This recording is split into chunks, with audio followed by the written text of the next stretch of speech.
আমি বলি যে অনেকেই বলেন ভূত বা পেতনির কথা। তো ভূত বা পেতনিকে যেভাবে ডিফাইন করা হয়েছে সেটি হচ্ছে, ভূত হলো অশরীরী পুরুষ আত্মা, আর পেতনি হলো অশরীরী মেয়ে আত্মা। অপঘাত, আত্মহত্যা প্রভৃতি কারণে মৃত্যুর পর মানুষের অতৃপ্ত আত্মা ভূত পেতনি হয়ে পৃথিবীতে বিচরণ করতে পারে। এটি আচ্ছা, তারপরে এরপরে যেটা আসছে সেটা হচ্ছে শাকচুন্নি। শাকচুন্নি হচ্ছে এটি একটি পেতনি। অল্প বয়সী বিবাহিত মেয়ে অপঘাতে মারা গেলে শাকচুন্নিতে পরিণত হয়। শুভ্র কাপড় পরিহিত শাকচুন্নি মূলত জলাভূমির ধারে গাছে বাস করে এবং সুন্দর তরুণ দেখলে তাকে আকৃষ্ট করে ফাঁদে ফেলে। কখনো কখনো সে তরুণকে জলাভূমি থেকে মাছ ধরে দিতে বলে, কিন্তু সাবধান, শাকচুন্নিকে মাছ দেয়া মানে নিজের আত্মা তার হাতে সমর্পণ করা। ওই যে বলে না যে অনেক সময় এরকম থাকে যে ডেভিলের কাছে আপনি হচ্ছে আপনার আত্মা বিক্রি করতে পারেন। অ্যান্ড চোরা চুন্নি নামে আরো একটা কথা প্রচলিত আছে। এগুলো সবই কিন্তু প্রচলিত মতবাদ, আমি বলছি না সত্য মিথ্যের ব্যাপারটা একেবারে এখানে থাকবে না। দুষ্টু ভূত এদেরকে বলা হয় চোরাচুন্নি, এবং বলা হয়ে থাকে যে কোনো চোর মারা গেলে চোরাচুন্নি হতে পারে। পূর্ণিমা রাতে এরা বের হয় এবং মানুষের বাড়িতে ঢুকে পড়ে, অনিষ্ট করে। বাড়িতে এদের অনুপ্রবেশ ঠেকানোর জন্য গঙ্গা জলের ব্যবস্থা আছে। মেছো ভূত, মাছ লোভী ভূত। বাজার থেকে কেউ মাছ কিনে গায়ের রাস্তা দিয়ে ফিরলে এটি তার পিছু নেয় এবং নির্জন বাঁশ ঝাড়ে বা বীরের ধারে ভয় দেখিয়ে আক্রমণ করে মাছ ছিনিয়ে নেয়। এরপরে আছে পেঁচা পেঁচি। দেখতে পেঁচার মতো এবং জোড়া ভূত, একটি ছেলে অন্যটি মেয়ে। গভীর জঙ্গলে মানুষ প্রবেশ করলে এরা পিছু নেয় এবং সুযোগ বুঝে তাকে মেরে ফেলে। এছাড়াও হিন্দু বিশ্বাস মতে মামদভূত বলে আরেকটা শব্দ আছে, তারা মনে করেন যেটি মুসলমান আত্মা। এরপরে ব্রহ্ম দৈত্য, ব্রাহ্মণের আত্মা। সাদা ধুতি পরিহিত অবস্থায় দেখা যায় এরা সাধারণত পবিত্র ভূত হিসেবে পরিচিত। বলা হয়ে থাকে যে কোনো ব্রাহ্মণ অপঘাতে মারা গেলে সে ব্রহ্ম দৈত্য হয়। এছাড়াও পৈতাবিহীন অবস্থায় কোনো ব্রাহ্মণ মারা গেলেও ব্রহ্মদৈত্য হতে পারে। এছাড়া কারো প্রতি খুশি হয়ে এরা যদি আশীর্বাদ করে তার অভীষ্ট লক্ষ্য অর্জিত হয়, কিন্তু কারো প্রতি নাখোশ হলে তার সমূহ বিপদ। দেবদারু গাছ কিংবা বাড়ির খোলা চত্বরে এদের বাস। স্কন্ধ কাটা বা গলা কাটা যেটা আমরা বলি আর কি, মাথাবিহীন ভূত অত্যন্ত ভয়ঙ্কর। এই ভূত মানুষের উপস্থিতি টের পেলে তাকে মেরে ফেলে। কোনো দুর্ঘটনায়, যেমন রেলে কারো মাথা কাটা গেলে সে স্কন্ধ কাটা হতে পারে। ভয়ঙ্কর হলেও মাথা না থাকার কারণে স্কন্ধ কাটাকে সহজে বিভ্রান্ত করা যায়। আরেকটা কথা প্রচলিত আছে, আলেয়া। আমরা কিন্তু এগুলো ঘটনা বলার সময় অনেকে এই ব্যাপারগুলো উল্লেখ করেন, কিন্তু আমরা বুঝি না। আলেয়া হচ্ছে জলাভূমির গ্যাসীয় ভূত।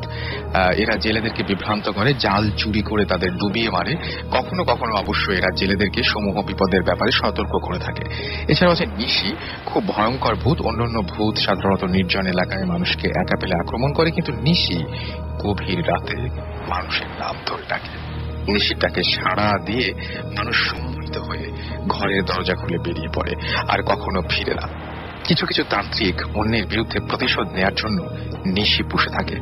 কানা খোলা, গভীর নির্জন চরাচরে মানুষকে পেলে তার গন্তব্য ভুলিয়ে দিয়ে ঘোরের মধ্যে ফেলে দেয় এই ভূত। মানুষটি তখন পথ হারিয়ে বারবার একই জায়গায় ফিরে আসে এবং একসময় ক্লান্ত হয়ে মারা যেতে পারে। এছাড়াও কাদরামা, অনেকটা নিশির মতোই এই ভূত গ্রামের পাশে জঙ্গলে বসে করুণ সুরে বিলাপ করে থাকে। কান্নার সুর কেউ শুনে সাহায্য করতে এগিয়ে গেলে তাকে ইনিয়ে বিনিয়ে গল্প বানিয়ে জঙ্গলের আরো গভীরে নিয়ে গিয়ে তারপরে মেরে ফেলে। ছোট বাচ্চারা এর কান্নায় বেশি আকৃষ্ট হয়। এরপরে তিনি লিখেছেন যে ভূত কোথায় থাকে, এই সমস্ত ব্যাপারে কি কথা প্রচলিত আছে, সেটা হচ্ছে শেওড়া, তাল, দেবদারু, বেল, অশ্বত্থ প্রভৃতি গাছে একটি দুটি ভূতের দেখা পেতে পারেন, কিন্তু বেশি সংখ্যায় ভূত দর্শনের অভিলাষ থাকলে আপনাকে যেতে হবে বিজন বনে, দেবান্তরে কিংবা ভূষণ্ডির মাঠে। এই ছিল ঘটনা। এরপরে ঘটনা আছে, ঘটনাগুলো আমি আরেকটা এরপরে খুব চমৎকার একটা ঘটনা বলবো। জাস্ট এটা আমি শুরু করলাম যে এই জিনিসগুলো অনেকের হয়তো জানা ছিল না, তারা জেনে নিলেন, কিন্তু আমি বলছি যে এগুলো সবই প্রচলিত মতবাদ। এটার বিশ্বাস বা অবিশ্বাসের ব্যাপারটা পুরোপুরি আপনার হাতে। আমরা চলে যাব আমাদের প্রথম ঘটনায়। আমাদের প্রথম ঘটনাটি বলতে আমাদের মাঝে যিনি উপস্থিত হচ্ছেন, আপনার নামটা একটু বলবেন? জি, আরিফিন মামুন। আচ্ছা, আপনি এসেছেন বসুন্ধরা থেকে, রাইট? ওকে, তো আপনার ঘটনাটা আমি শুনি। হাই লিসেনার্স, আমি আরিফিন মামুন। বসুন্ধরা রেসিডেন্সিয়াল থেকে এসেছি। আমি আইওবি স্টুডেন্ট। রাসেল ভাই, আপনাকে অনেক ধন্যবাদ যে আমাকে স্টুডিওতে এসে আমার এক্সপিরিয়েন্সটা, আমি যে ঘটনাটা আমি আপনাকে ইমেল করে পাঠিয়েছি সেটা বলার সুযোগ দেওয়ার জন্য। অ্যাকচুয়ালি এখানে রাসেল ভাই, প্রথমে আমার কিছু ছোট দুটি ভাই আছে, ছোট নাইম বড় নাইম। আমার দুটি ভাই খুবই বলতে, আমরা এগুলো কথা একটু বাদ দিব, আমরা মূল ঘটনায় যাব। মানুষজন অনেক অধীর আগ্রহে বসে আছেন শুধুমাত্র ঘটনা শোনার জন্য। আমরা ঘটনায় চলে। রাসেল ভাই কোনটা বলবেন? আপনাকে আমি বলেছিলাম যে আপনি কোনটা বলবেন। ওই আমার ওই ফ্রেন্ডের বাসার জন্য। অ্যাকচুয়ালি আমি আইওবির আমার একটা ফ্রেন্ড আছে, তার নাম মাহবুব। আমি অ্যাকচুয়ালি স্থানীয় নামটা উল্লেখ করছি না, এটা বসুন্ধরা এরিয়ার ভিতরেই। তো ওই ফ্রেন্ডটার 2011 সালে জানুয়ারিতে বাসা ভাড়া নেয়। তো বাসাটা সে যখন ভাড়া নেয় তখন সে প্রথম থেকেই আমার তার এক ফ্রেন্ড যে কিছু উইয়ার্ড মানে দেখতে থাকে। যেমন সে যেদিন বাসা ভাড়া নেয় তার 3 দিনের মাথায় ফ্রেন্ড বাসা ওই রুমটা, যে রুমটা স্পেসিফিক, যে রুমটা প্রবলেমটা আছে সে রুমটা ত্যাগ করে। আচ্ছা, যাওয়ার সময় বলে যায় যে সে রুমে থাকবে না, সে বাসা ভাড়ার, সে তার সাথে সাবমেন্ট হিসেবে থাকবে না। এরকম 1 মাস পরে আরেকটা ফ্রেন্ড আসে, সে এরকম চলে যায়। তার 1 মাস পর আরেকটা ফ্রেন্ড আসে। এরকম করে 5 জন যাওয়ার পরে আমার ফ্রেন্ডের কাছে বিষয়টা খুব খুব মানে গোলমালে লাগে যে কি কারণে তার এরকম আসছে চলে যাচ্ছে। তো ফিফথ যে তার যে ফ্রেন্ডটা চলে যায়, সে তাকে জিজ্ঞাসা করে যে সমস্যাটা কি। তো সে ফ্রেন্ডটা যাওয়ার আগে বলে যে আমি ঘরের ভিতর নুপুরের আওয়াজ পাই, ব্যালকনিতে নুপুরের আওয়াজ পাই, দরজা নক করে দরজা খোলার জন্য। আচ্ছা, তো ওই ফ্রেন্ডটা যখন যেদিন চলে যায় তার আগের দিন আমার এই ফ্রেন্ডটা বলে আচ্ছা ঠিক আছে, আমরা দুজনে আজকে একসাথে থাকবো, কি হয় অ্যাকচুয়ালি দেখার জন্য। তো ওরা দুজনে ওই রুমেটা ঘুমায়। ঘুমানোর পরে হঠাৎ করে রাত তখন আনুমানিক আমার ফ্রেন্ডটা যেটা বলছে যে দুইটা তখন বাজে। হঠাৎ করে দেখে যে ব্যালকনির দরজা ভেদ করে একটা কালো শেপের একটা কি যেন ঢুকে কম্পিউটার টেবিলের সামনে এসে একবার ডানে একবার বামে তাকাচ্ছে। তাকানোর পর 2 ফ্রেন্ডের মাঝখানে শুয়ে পড়লো। শুয়ে পড়ার পরে আমার এক ফ্রেন্ডটা হঠাৎ করে তখন মানে খুব বোবে ধরা, যে জিনিসটা বলা হয় বোবে ধরছে, তখন আরেক ফ্রেন্ড উঠে ওরা ধাক্কা দিচ্ছে যে কি রে তুই এমন করছিস কেন। তখন ওই ফ্রেন্ডটা ওর দিকে বড় বড় চোখ করে তাকায় বলছে না কিছু না বলে ঘুমায় যায়। ঘুমায় যাওয়ার পরে তখন ওই ফ্রেন্ডটা পরের দিন উঠে বলে যে দোস্ত আমি থাকবো না, মানে পঞ্চম যে ফ্রেন্ডটা চলে যায়। তো আমার কাছে ওই ফ্রেন্ডটা যখন সব কথাগুলো বলে যে ভাই আমি তোর কাছে বলতে চাচ্ছি না, তুই বিষয়গুলো অন্যরকম মনে করবি, বাদ দে। তো আমি আমার যখন অ্যাসাইনমেন্টের জন্য আমার গ্রুপ প্রেজেন্টেশন যেটা তখন আমার ফ্রেন্ডদের মিলে অ্যাকচুয়ালি করতে হয়, তো আমরা এই কারণে জাস্ট ওর বাসায় আড্ডা দিব, এই ছলে ওর বাসায় আড্ডা দিব আর বিষয়টা জানতে চাবো যে অ্যাকচুয়ালি কি ঘটে। সেদিন ছিল ডিসেম্বর 24 তারিখ। আমি ঠিক মাগরিবের একটু পরপরই আমরা 4 জন ফ্রেন্ড ওর বাসায় যাই। আমি ফ্রেন্ডে জিজ্ঞেস করি তো কোন রুমে অ্যাকচুয়ালি প্রবলেমটা হয়। তো ফ্রেন্ডটা বলছে ওই রুমে। তো চল আমরা ওই রুমে সবাই মিলে আড্ডাটা দিই। ও বলছে না দোস্ত চল আমরা আমার ড্রয়িং রুমে অথবা আমার রুমে দিই, কি না দেখি না কি হয়। ঠিক এরকম করে জাস্ট মাগরিব আজানটা তার দেওয়ার 15 মিনিট পরেই আমার ফ্রেন্ড আমরা গান টান চালাচ্ছি। তো গান হচ্ছে হঠাৎ করে গান থেমে যায়। থেমে যাওয়ার পরে আমি আমার ফ্রেন্ডের যে সময় গান থামলো কেন, বলছে দোস্ত জানি না, সে কম্পিউটার অন হচ্ছে না, গানও প্লে করতে পারছে না, কোনো কাজই করছে না কম্পিউটার। তার ঠিক 2 মিনিট 3 মিনিট পরেই হঠাৎ করে নুপুরের আওয়াজ শুরু হয়। আমি তখন রাসেল ভাই আমার শরীর পুরো গরম হয়ে যায়। জানি না কি কারণে, এটা সত্যি কি এটা কি মানুষের ভয়ের থেকে হয় কিনা বা কি কারণে তা জানি না, আমার শরীরটা অটোমেটিক গরম হয়ে যায়, খুব হিট হয়ে যায়। তো আমার শরীরটা খুব হিট হয়ে যায়। তখন আমি বলছি কি প্রবলেমটা কি, তখন বলে যে ভাই আমি জানি না কি হচ্ছে, আমি কিছু বলতে। ঠিক তার কিছু পরে দরজা নক করে, ব্যালকনির দরজাটা নক করে আর বলে যে খোলো। আমি ভয়ে আমার ব্যাগ বই খাতা ধুয়ে বের হয়ে যাই, বাসা থেকে দৌড়ে বের হয়ে যায়। জাস্ট জুতাটা লেস সারা জুতা পরে আমি বাসায় চলে যায়। বাসায় যায় খুব খারাপ লাগে। পরের দিন শুনি যে ওর বাসায় বলে 3টা আঁচড়ের দাগ পাওয়া গেছে দরজায়। এইভাবে এখন বর্তমান এখন যা হচ্ছে, আমার ফ্রেন্ড 1 বছর ধরে আছে, বাট 3 মাস পরে ওই বাসার যে বাড়িওয়ালা সে বলছে বাবা তোমার বাসা ভাড়া দেওয়া লাগবে না, তোমরা বাসায় ফ্রিতে থাকো, কোনো ভাড়াটার কিছু দিতে হবে না। এই হলো আমার ফ্রেন্ডের ঘটনা। জাস্ট আমার ফ্রেন্ডটা খুবই প্রবলেম আছে কিছুদিন যাবত। ওকে, আর এই মুহূর্তে আমার কাছে যে ঘটনাটি রয়েছে সেটি আমাদেরকে পাঠিয়েছেন ফারদিন আলম অপূর্ব। আমি চলে যাচ্ছি ফারদিন আলম অপূর্ব। তিনি লিখছেন যে আমি যে স্টোরিটি বলছি সেটা আমার সাথে ঘটেছিল আগে। আমি তখন বান্দরবনে ঘুরতে গিয়েছিলাম আমার ফ্যামিলির সাথে। সেখানে আমরা 1 সপ্তাহের মতো ছিলাম একটা বাংলোতে। বাংলোটার নাম আর লিখলাম না। তো প্রায় একদিন প্রায় রাতে 2টার দিকে 2টা থেকে 2:30টার মাঝে আমার ঘুম হঠাৎ ভেঙে গেল। তখন আমি রাতে উঠে আমি গ্লাসে পানি ঢালতে লাগলাম। বাহিরের থেকে কিছু কুকুরের ডাক শোনা যাচ্ছিল। আমি এতটা কেয়ার করলাম। আমি আবার ঘুমানোর জন্য প্রস্তুত হলাম, কিন্তু কেন যেন আমার ঘুম আসছিল না। আমার ভীষণ গরম লাগছিল ও তাই আমি জানালাটা খোলার জন্য উঠলাম এবং আগেই বলে দিলাম যে জানালাটার পাশে ঘন জঙ্গল ছিল। তো আমি যখন জানালাটা খুললাম তখন আমি একটা আর্তনাদের শব্দ পেলাম। আমার রুমটার মধ্যে একটা বাহিরে যাওয়ার দরজা ছিল। তো আমি ব্যাপারটা দেখার জন্য বাহিরে গেলাম। আমি দেখলাম আমার জানালাটার পাশে একটা বয়স্ক লোক বসে আর্তনাদ করছে। তো তাকে সাহায্য করার জন্য আমি তার সামনে গেলাম এবং তাকে আওয়াজ দিলাম, কিন্তু সে কোনো সাড়া শব্দ করলো না।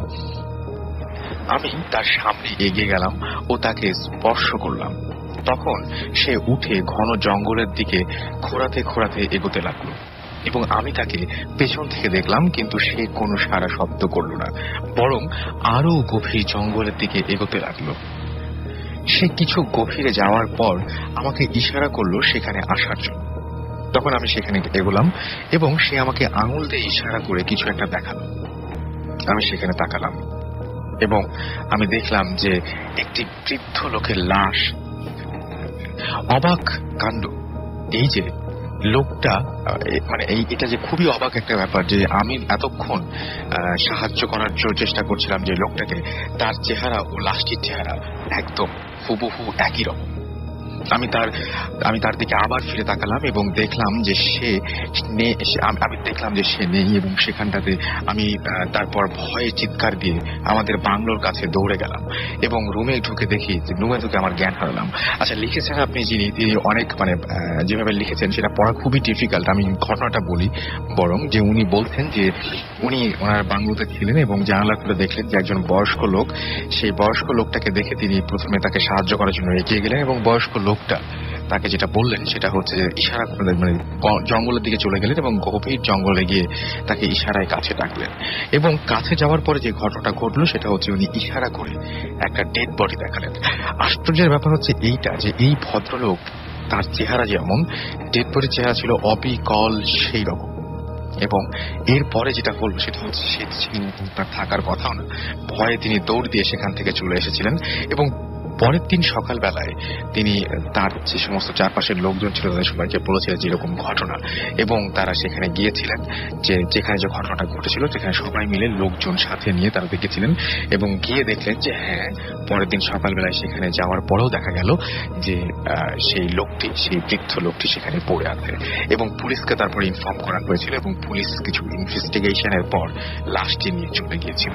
এই ছিল ঘটনা। তো এখন আমার যেটা মনে হয়েছে যে এই বৃদ্ধ ভদ্রলোকটি হয়তো সাহায্য চাইতে এসেছিলেন এবং এই ভদ্রলোকটি হয়তো তার লাশটি দেখিয়ে তাকে বলতে চাইছিলেন এরকম কিছু একটা, যেটাকে সৎকারের ব্যবস্থা করা হোক।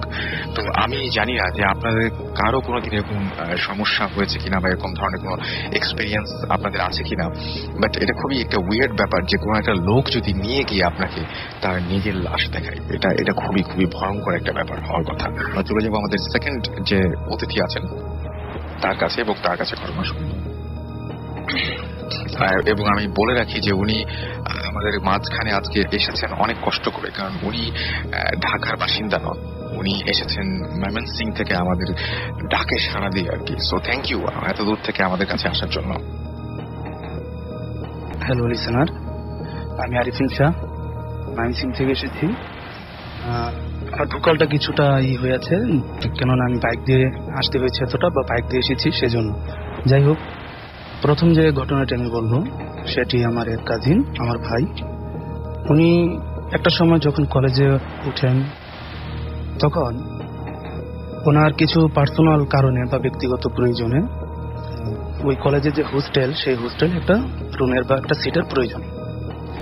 কিন্তু উনি যখন দেখলেন কোথাও বা ওই হোস্টেলের কোনো সিট খালি নেই বা কোনো রুম খালি নেই, তখন উনি ভাবলেন যে আমার তো প্রয়োজন এখন কোথায় পাই। হঠাৎ করে একদিন বা একটা সময় ওনার এক ফ্রেন্ড একটা নিউজ দিলেন যে হোস্টেলে একটা রুম আছে, ওই রুমটা বেশ কিছুদিন হলো লক করা বা তালা দেওয়া।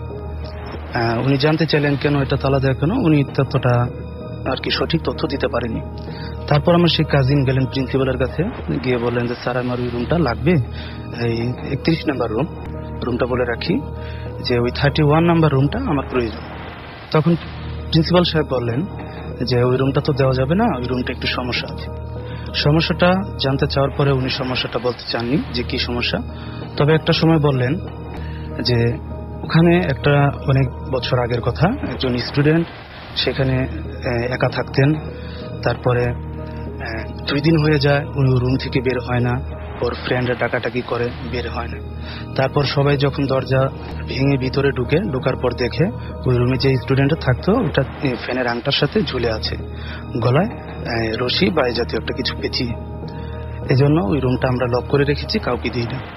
তখন আমার ওই কাজিন, আমার ওই ভাই একটু সাহসী ছিলেন, উনি বললেন যে যেহেতু আমার রুমটা প্রয়োজন, ওটা কোনো ব্যাপার না, আমার ওই রুমটা লাগবে। তারপর প্রিন্সিপাল ওনাকে রুমটা দিয়ে দিলেন এবং দেওয়ার আগে বললেন কোনো সমস্যা যদি হয় তাহলে এটা আমি কিছু জানি না বা এটা রিস্ক আমি নিব না।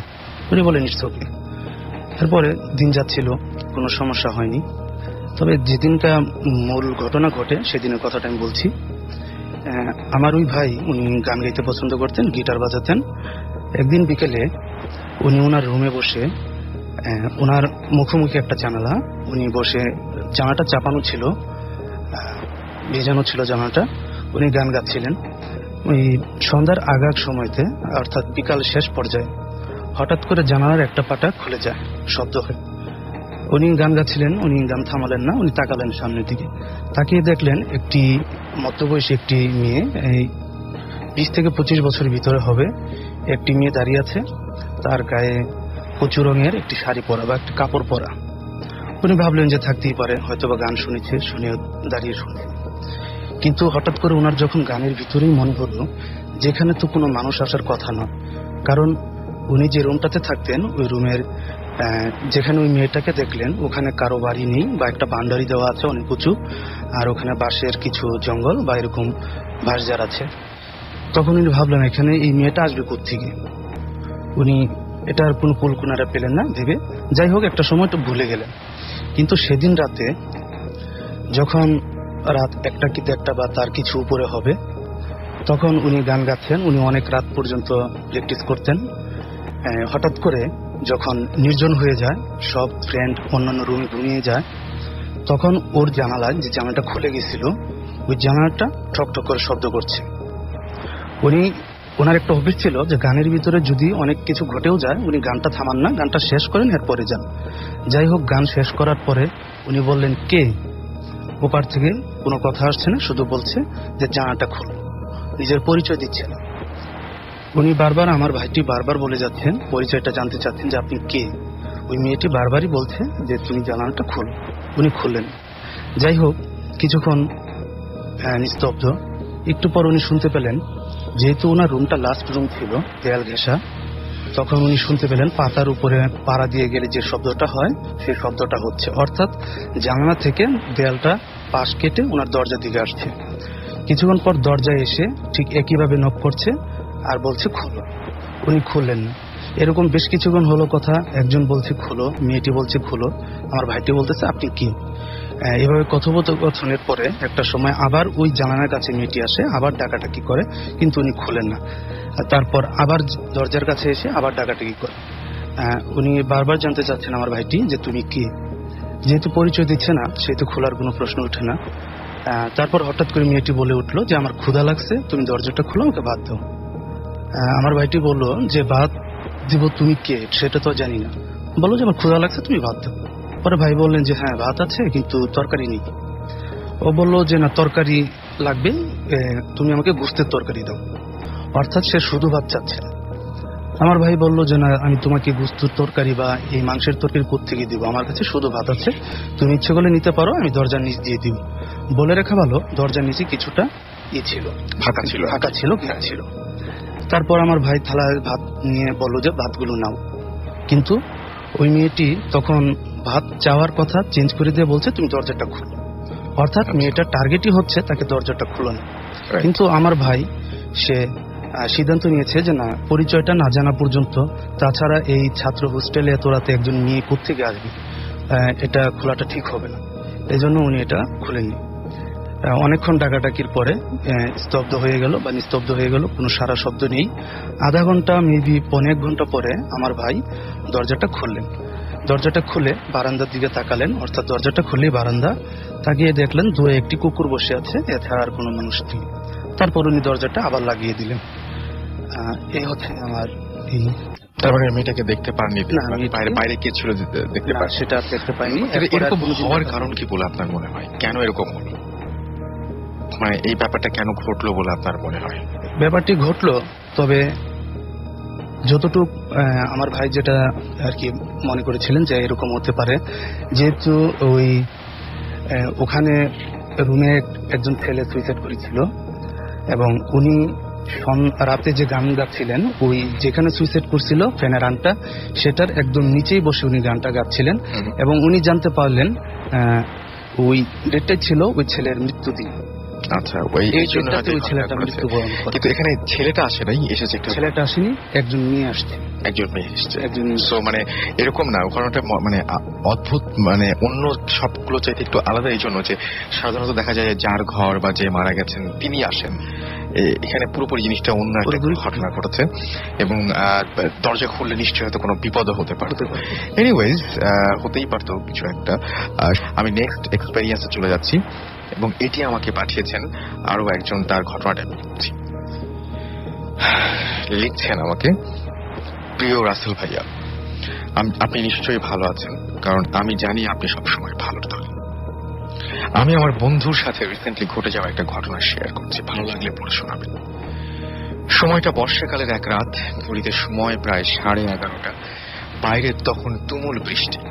আমার এক বন্ধু সেদিন তাদের বাসায় সম্পূর্ণ একটু জানিয়ে নিই, ওর মা 1 সপ্তাহ হয় সেই বাসাটায় গিয়ে উঠেছিল। বাসাটা ছিল 6 তলা, ওরা থাকতো 5ম তলায়।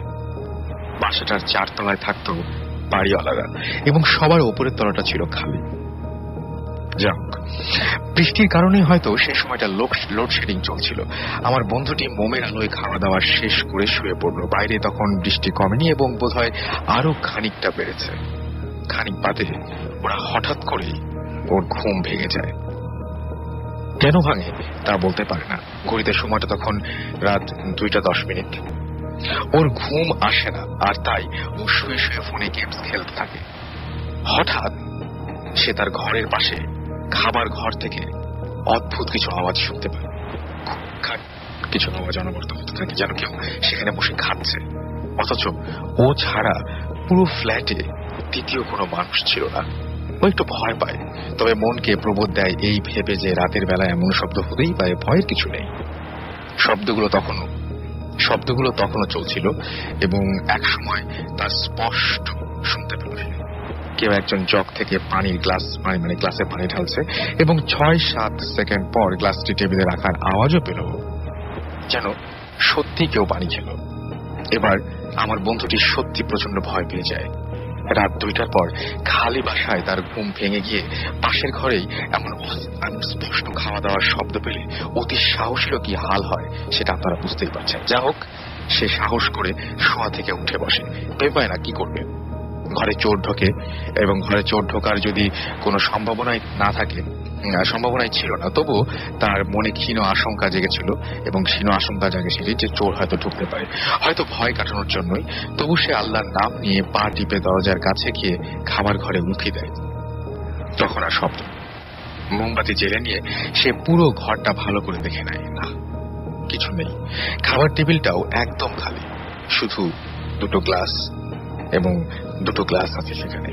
সে হতবাক হয়ে যায়, অলৌকিক কিছুর ভয় তাকে পেয়ে বসে। সে কোনো মতে গিয়ে আবার শুয়ে পড়ে, কিন্তু কিছুক্ষণ পর শুরু হয় আসল সমস্যা। সে স্পষ্ট শুনতে পায় তাদের ওপরের ফ্ল্যাটে কিছু একটা হাঁটছে, পায়ের আওয়াজটা থেমে থেমে হচ্ছে, এবং দেয়ালে আঁচড় কাটলে আর হাত দিয়ে আঘাত করলে যেমন শব্দ হয় তেমন শব্দ হচ্ছে। মনে হচ্ছে যেন কাউকে আটকে রাখা হয়েছে ওই ফ্ল্যাটে। সে মুক্ত হওয়ার জন্য প্রাণপণ চেষ্টা করছে, কিন্তু ওপর তলাটা ছিল পুরোটাই খালি। বন্ধুটি নিজেকে আর বিশ্বাস করতে পারছিল না, তাই সে তার মোবাইলে রাতের ওই ঘটনাটা SMS এ লিখে সেভ করে রাখে। ভাবে যে পুরো ব্যাপারটা হয়তো তার হ্যালুসিনেশন বা নাইটমেয়ার কিনা, তার সকালে সেই SMS দিয়েই প্রমাণ পাওয়া যাবে। সে ঘুমানোর জন্য খুব চেষ্টা করে, কিন্তু কিছুতেই পারে না, কারণ আওয়াজের মাত্রা আরো তীব্র হতে থাকে, সঙ্গে তার ভয় আরো বাড়তে থাকে। তাই সে অস্থির হয়ে ফোন করে তার মাকে, যিনি ওই সময় গ্রামে ছিলেন। সব শুনে আন্টি সম্ভবত বিশ্বাস করেন নাই, এবং তাকে সাহস দেওয়ার জন্য বললেন যে তুমি একটু ওপরে যাও বা কোথা থেকে ঘুরে আসো, ছাদে যাও বা কোন জায়গা থেকে ঘুরে আসো, একটু ভালো লাগবে। মায়ের কথায় সাহস ফিরে পায় সে। একটা টর্চ আর ছাতা নিয়ে বেরিয়ে পড়ে ঘর থেকে। তখন সময় রাত 3টার মতো হবে। বৃষ্টি হালকা থেমে এসেছে, আওয়াজ একদমই নেই। সে যখন কিছু না ভেবেই সিঁড়ি দিয়ে উঠে ছাদের দরজাটার কাছে যায় এবং টর্চটা জেলে দরজায় দাঁড়িয়েই পুরো ছাদটা দেখে, হঠাৎ ছাদের একটা কোণায় তার চোখ আটকে যায়। সে দেখে কেউ একজন এত রাতে এত বৃষ্টিতেও সেখানে ঠায় দাঁড়িয়ে আছে। তার চেহারা দেখা যাচ্ছে না, তবে বৃষ্টিতে আবছা বোঝা যাচ্ছিল যে ওখানে কেউ আছে। বন্ধুটির একবারও ওই জিনিসটি অদ্ভুত বা ভয়ের ব্যাপারটা অখেয়াল হলো না, খুব স্বাভাবিক ভাবে নিল সে। তার মনে হলো, যাক, এতক্ষণ পর একজন মানুষের দেখা পাওয়া গেল। সে ছাতা খুলে ছাদে ঢুকে পেছন থেকে তার দিকে এগিয়ে গেল এবং দেখলো 16-17 বছর বয়সী খুব চিকন একটা ছেলে দাঁড়িয়ে আছে।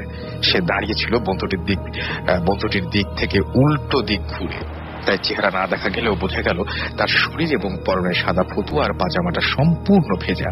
সে কোনো নড়াচড়াই করছিল না, এমনকি ছাদে দ্বিতীয় কারো উপস্থিতি পেয়েও না। তাই আমার বন্ধুটি আগ্রহ নিয়ে প্রশ্ন করলো, এই ছেলে, এত রাতে ছাদে উঠে বৃষ্টিতে ভিজছ কেন? কোথায় থাকো তুমি? বন্ধুটি বোধহয় খানিকটা ভয় পেয়ে নার্ভাস হয়েই এত প্রশ্ন জিজ্ঞেস করে বসে, এবং কারণ ততক্ষণে ব্যাপারটা বেশ অস্বাভাবিক সেটা সে বুঝতে শুরু করেছে। ততক্ষণে ছেলেটিও ঘুরে দাঁড়িয়েছে এবং চোখ দুটো ছিল তার কোটরে ঢুকে থাকা, কিন্তু বড় বেশি উজ্জ্বল। মুখটা ছিল রক্তশূন্য, ফ্যাকাশে। সে বন্ধুটির দিকে তাকিয়ে রাগত স্বরে বলল, এটা আমারই বাড়ি, আমি এখানে থাকি। কিন্তু সেই মুহূর্তে যা হলো তা মনে হয় মাঝরাতে বৃষ্টিতে একা দাঁড়িয়ে থেকে সহ্য করার ক্ষমতা কারণেই। কথা শেষ করেই ছেলেটি নিজেকে এলিয়ে দেয় ছাদের বাইরে, অর্থাৎ সে ছাদ থেকে নিজ ইচ্ছায় নিজেকে ফেলে দেয় নিচে। ভয় আর আতঙ্কের শেষ সীমানায় পৌঁছে যায় আমার বন্ধুটি, এবং তৎক্ষণাৎ অজ্ঞান হয়ে লুটিয়ে পড়ে। তার আগে সে চিৎকার করেছিল কিনা সেটি তার মনে নাই। সকালে তার জ্ঞান ফেরে, এবং জ্ঞান ফেলে সে নিজেকে আবিষ্কার করে তার শোবার ঘরের বিছানায়। চারপাশে বাড়িওয়ালাদের পরিবারের লোকজন, পুরো বাড়ির আরো কিছু লোকজন তাকে ঘিরে রয়েছে। বন্ধুটি পাগলের মতো চিৎকার করে আর বলে, ছেলেটি কি মরে গেছে? তোমরা ওকে বাঁচাও। সবাই জানতে চায় কেন সে এত রাতে ছাদে গিয়েছিল আর কি বা হয়েছিল। আর সবচেয়ে অবাক হয়ে বাড়িওয়ালা প্রশ্ন করলো, কোন ছেলে? সে সব ঘটনা খুলে বলে এবং ছেলেটির বিবরণও দেয় সবাইকে। সব শুনে বাড়িওয়ালা আন্টি কান্নায় ভেঙে পড়েন। সবাই এই ঘটনায় খুবই অবাক হয়। অবশেষে জানা যায় ছাদে ওর দেখা সেই ছেলেটি ছিল বাড়িওয়ালা আন্টির 3 ছেলের মধ্যে সবচেয়ে ছোট ছেলে। তবে তাকে সামনাসামনি আবার দেখার কথা সবার কাছে অবিশ্বাস্য ঠেঙে, কারণ ছেলেটি ছিল মানসিক ভারসাম্যহীন। বয়স ছিল তার 17। অতিরিক্ত পাগলামির কারণে তাকে বেশিরভাগ সময় 6ষ্ঠ তলার একটি ফ্ল্যাটে বন্দী করে রাখা হতো। বছর 2 আগে এক রাতে দরজা খোলা পেয়ে সে ছাদে গিয়ে লাফিয়ে পড়ে আত্মহত্যা করে। এরপর থেকেই 6ষ্ঠ তলায় অদ্ভুত সব আওয়াজ শোনা যেত। কেউ থাকতে পারত না, কারণ অনেক বাজে এক্সপিরিয়েন্স হতো ভাড়াটিয়াদের। একবার একটি পরিবার ভাড়া আসলেও তাদের 14-15 বছর বয়সী একটি ছেলের সাথে কিছু একটা হয়, যাতে সে মানসিক ভারসাম্য হারিয়ে ফেলে। অপ্রাকৃত বা আদি ভৌতিক যাই বলা হোক না কেন, এই ঘটনাটি গ্রহণযোগ্য ব্যাখ্যা আমার জানা নেই। না আমার বন্ধু ছেলেটিকে চিনত না এই বাড়ির কোনো ঘটনা সে জানত। তবে হয়তো প্রকৃতির কোনো অজানা খেয়ালই আবার ঘটনাটিকে ফিরিয়ে এনেছিল। শরীর ধ্বংস হয়ে গেছে, আত্মার নেই। মৃত্যুর পরেও হয়তো মৃত সেই মানুষটির আত্মা ঘুরে বেড়াচ্ছে আমাদের চারপাশে। ছেলেটির আত্মাও হয়তো সবাইকে তার কথা ফের স্মরণ করিয়ে দিচ্ছিল এমন একটা ঘটনার মধ্যে। এবং তারপরে তিনি লিখেছেন, এই হচ্ছে ঘটনাটা এখানে শেষ। এবং তারপরে তিনি লিখেছেন যে ভাইয়া, আমি গতবারে ঘটনা পাঠিয়েছিলাম, সেটা পড়ার কথা থাকলেও পড়া হয়নি, কারণ আমি এরকম ধরনের আরেকটা ঘটনা তিনি পাঠিয়েছিলেন এবং আমি বলেছিলাম যে এটা আপনি কোনো বই থেকে পেয়েছেন কিনা বা অন্য কোনো জায়গা থেকে পেয়েছেন কিনা। এবং তিনি আমাকে অ্যাসিওর করেন যে না, আমি কোনো বই থেকে পাইনি বা আমি এই ঘটনাটা অন্য কোনো জায়গা থেকে পাইনি, এটা আমার একান্ত নিজের ঘটনা, কিন্তু আমার লেখার স্টাইলটা হয়তো এরকম, যে জন্য আপনি বিভ্রান্ত হচ্ছেন। তো আমি এবার আর ভুল করি, তার যখন সেকেন্ড ঘটনাটি আমি পেয়েছি তখন সেটা আমি পড়ে ফেলেছি। নামটি বলে দিই, তার নাম ফয়সাল আবির, সাভার, ঢাকা থেকে তিনি এই ইমেলটি করেছিলেন। আমরা অনেকক্ষণ ধরে অনেক ঘটনা শুনেছি। তারপর লিখেছেন আমাদেরকে যে আসসালামু আলাইকুম, আমার নাম মান্নি জাহান, মানে এটা কি মুন্নি হবে কিনা আমি ঠিক জানি না। এবং তিনি বলেছেন যে আমার বয়স 30 বছর, আমি ফকিরাপুল থেকে বলছি। আমি আজকে আপনাদের সাথে একটি ঘটনা শেয়ার করব। এটার মাঝে বিন্দু পরিমাণ মিথ্যে, ভুল কিংবা বানোয়াট কিছু নেই। ঘটনাটা আপনাদের কতটুকু নাড়া দিবে জানি না, কিন্তু আমি এখনো ভুলতে পারি না। মনে পড়লে অসম্ভব ভয় লাগে। ঘটনাটা ঢাকা মেডিকেলে কেউ আছে শুনলে আমি আজও দেখতে যেতে সাহস পাই না। বাসায় একজন লজিং টিচার ছিলেন এবং ক্লাস 6 থেকেই তিনি আমাদের পড়াতেন। সম্পর্কে তিনি আমাদের চাচা গরিব ছিলেন। ঢাকাতে ওঠার মতো কোনো আত্মীয় স্বজন ছিল না। তার এক ভাইয়ের ছেলে 10-12 বছর হবে, সে সাইকেল চালাতে গিয়ে পায়ে ব্যথা পেয়ে অসুস্থ হয়ে যায়। তাকে ঢাকাতে নিয়ে আসা হয় এবং আমরাই তাকে ঢাকা মেডিকেলে ভর্তি করি। প্রথম দিনে তার অবস্থা ভালো ছিল না, এরপর তার কন্ডিশন আরো বেশি খারাপ হয়ে যায় এবং তিনি বলছেন যে আমি আর আমার ভাই বাচ্চাটাকে দেখতে যাই। রাত 10টার দিকে রওনা দিই আমরা। বাচ্চাটার অবস্থা খারাপ হওয়ার কারণে অনেকক্ষণ স্টে করলাম। রাত তখন প্রায় 2:30 এবং যখন রাত অলমোস্ট 2টা, তখন আমার ওয়াশরুমে যাওয়ার খুব প্রয়োজন হয়, কিন্তু কোন দিক দিয়ে ওয়াশরুম এবং কাকে জিজ্ঞেস করব কিছুই চিনতে পারছিলাম না। হসপিটালের একজন কর্মীকে দেখে জিজ্ঞেস করলাম, আচ্ছা ভাই, বাথরুমটা কোন দিকে?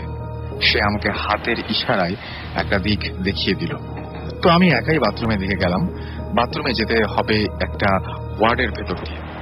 ওয়ার্ডটির ভেতর আমি দেখতে লাগলাম যে বিরাট বড় একটা রুম, হল রুম বলা চলে, এবং পুরোটা রুম ভর্তি পেশেন্ট।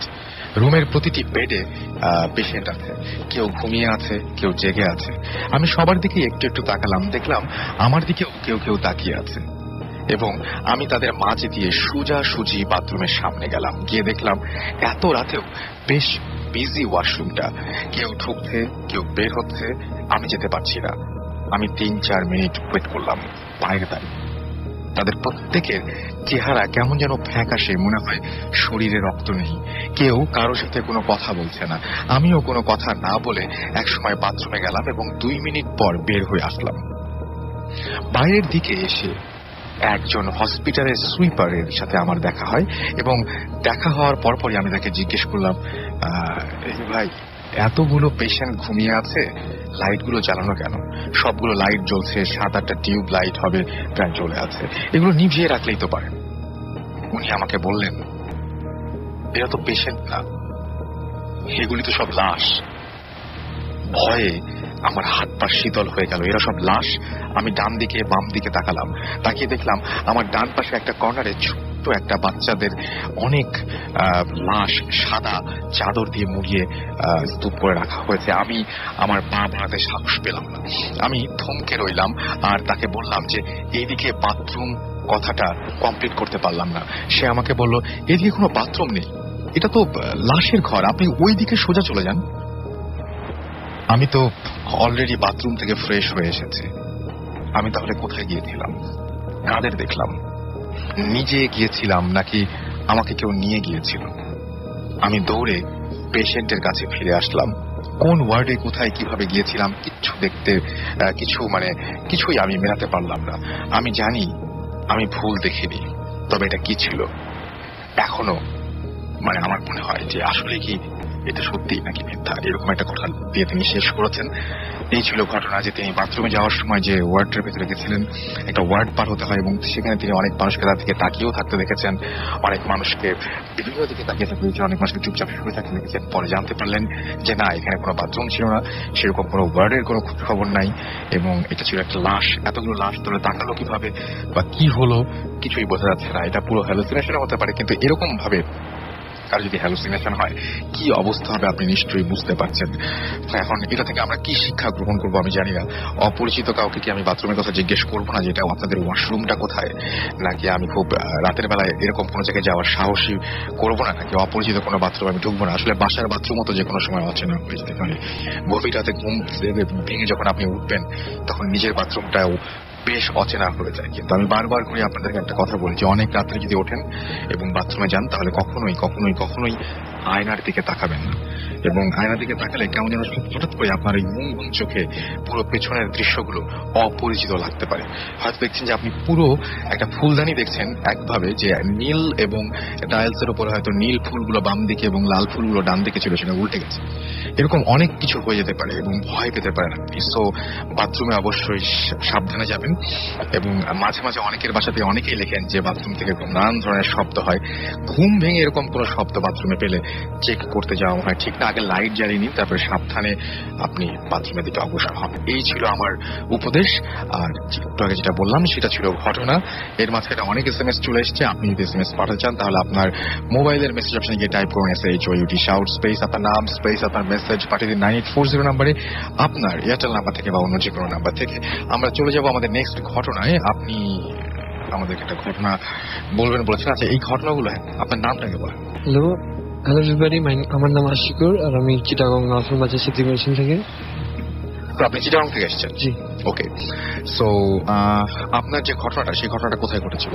আমার যে ঘটনা এটা ছিল আমার ফ্রেন্ডের বাবার সাথে। এটা কার্শন দার্জিলিং এর একটা জায়গা। দার্জিলিং এর, ওকে ফাইন, শুনি আমরা তাহলে। সো এই ঘটনাটা আমাদের আঙ্কেল আমাদেরকে একটা ডিনার পার্টিতে ইনভাইট করছিল দিওয়ালি টাইমে। সো উনি আমাদের পুরো ব্যাচকে ইনভাইট করছে যে লাস্ট ডে, সো আমাদের সাথে ডিনার করে যেতে। সো আমরা আসছি আর ওনার সাথে বসে তখন আমরা আমাদের স্কুলের সেই বহুতের এক্সপিরিয়েন্স গুলি শেয়ার করতেছিলাম। সো উনি তখন আমাদেরকে ইন্টারাপ্ট করে বললো যে তোমাদের ঘটনার থেকে আমার একটা ঘটনা বলি, এটা হচ্ছে আমার রিয়েল লাইফের, সো এটা শুনে দেখো।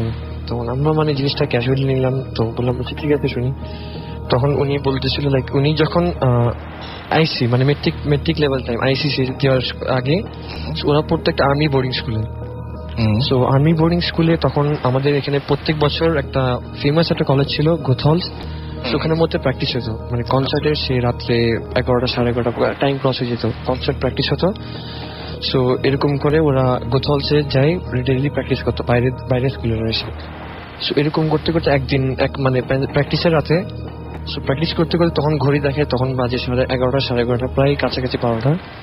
সো এখন ওদের ঘরে যাওয়া সম্ভব না। সো যারা ডে বোর্ডিং, যারা বাইরের থেকে এসে ক্লাস করে, তারা প্ল্যান করছে যে ওরা আজকে হস্টেলে থেকে যাবে আর এখানে থাকবে, পরদিন সকালবেলা ক্লাস করে যাবে। সো ওদের মধ্যে একটা ফ্রেন্ড উনার মা খুব অসুখ ছিল।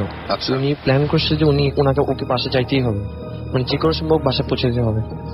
সো নর্মালি ও এখন একলা যেতে পারবে না তো রাত্রে। সো আমার আঙ্কেল যে ফ্রেন্ডের বাবা, উনি বলছে আমি তোমাকে কোম্পানি করবো, সো তোমার সাথে থেকে যাবো, পরদিন পর সকাল আমরা একসাথে ব্যাক করতে পারবো ক্লাসে। সো ওরা কলেজ থেকে বের হয়েছে আর কলেজটা খুব বড়, আপনার এরিয়াটা অনেক বড় ছিল। সো বের হওয়ার সময় গেট ক্রস করে একটু সামনে গেলে একটা জিজাসের বড় একটা স্ট্যাচু পাওয়া যায়। ওখান থেকে ডান দিকে মরলেই সোজা গিয়ে একটা পুল ব্রিজ ছিল। আর ব্রিজের নিচে ড্রেন, লম্বা খুব বড় একটা ড্রেন ছিল। নর্মালি ওরা যাচ্ছে, কথা বলতে বলতে যাচ্ছে, আর অন্ধকার রাত, আর কার্শং তো এমন একটা ছোট গ্রাম, তেমন কি 11টা প্রচুর রাত, মিড নাইট পুরো ওখানে। সো যাচ্ছে তখন ডান হাতে বাম দিকে ওরা যখন দূরে একটা লাইট, সিলভার কালারের ছোট একটা লাইট দেখছে দূরে। সে প্রথমে এটাকে গুরুত্ব দেয়নি, নর্মাল লাইট হইতে পারে, কোনো টাওয়ারের কিছু বলে যাচ্ছে, হাঁটতেছে। সো আগাতে প্রত্যেকটা স্টেপ ওরা আগাচ্ছে আর লাইটটা একটু একটু কাছে আসতেছে জিনিসটা। তখনও কিছু বলে নেই, কোনো এটা অ্যাটেনশনই দেয় নেই। তারপরে পুল যখন উঠছে, পুল উঠার পরে কিছুটা পথ হাঁটার পর দেখেছে লাইটটা অনেক কাছে চলে আসছে। এমন করে যখন মাঝখানে আসছে তখনই তাকায় দেখে যে লাইটটা বরাবর ওনার মুখের সামনে আচ্ছা আর লাইটটা ছিল একটা পুরা মহিলার চেহারা, আচ্ছা মানে উজ্জ্বল, পুরো একজন জিনিসটা শাইন করতেছিল। So এটা দেখে মানে ওরা দৌড়াবে এই টাইমে, ওই জিনিসটা ওদের সামনে ছিল, পিছনে এবং চারপাশে ঘিরে দাঁড়িয়েছে।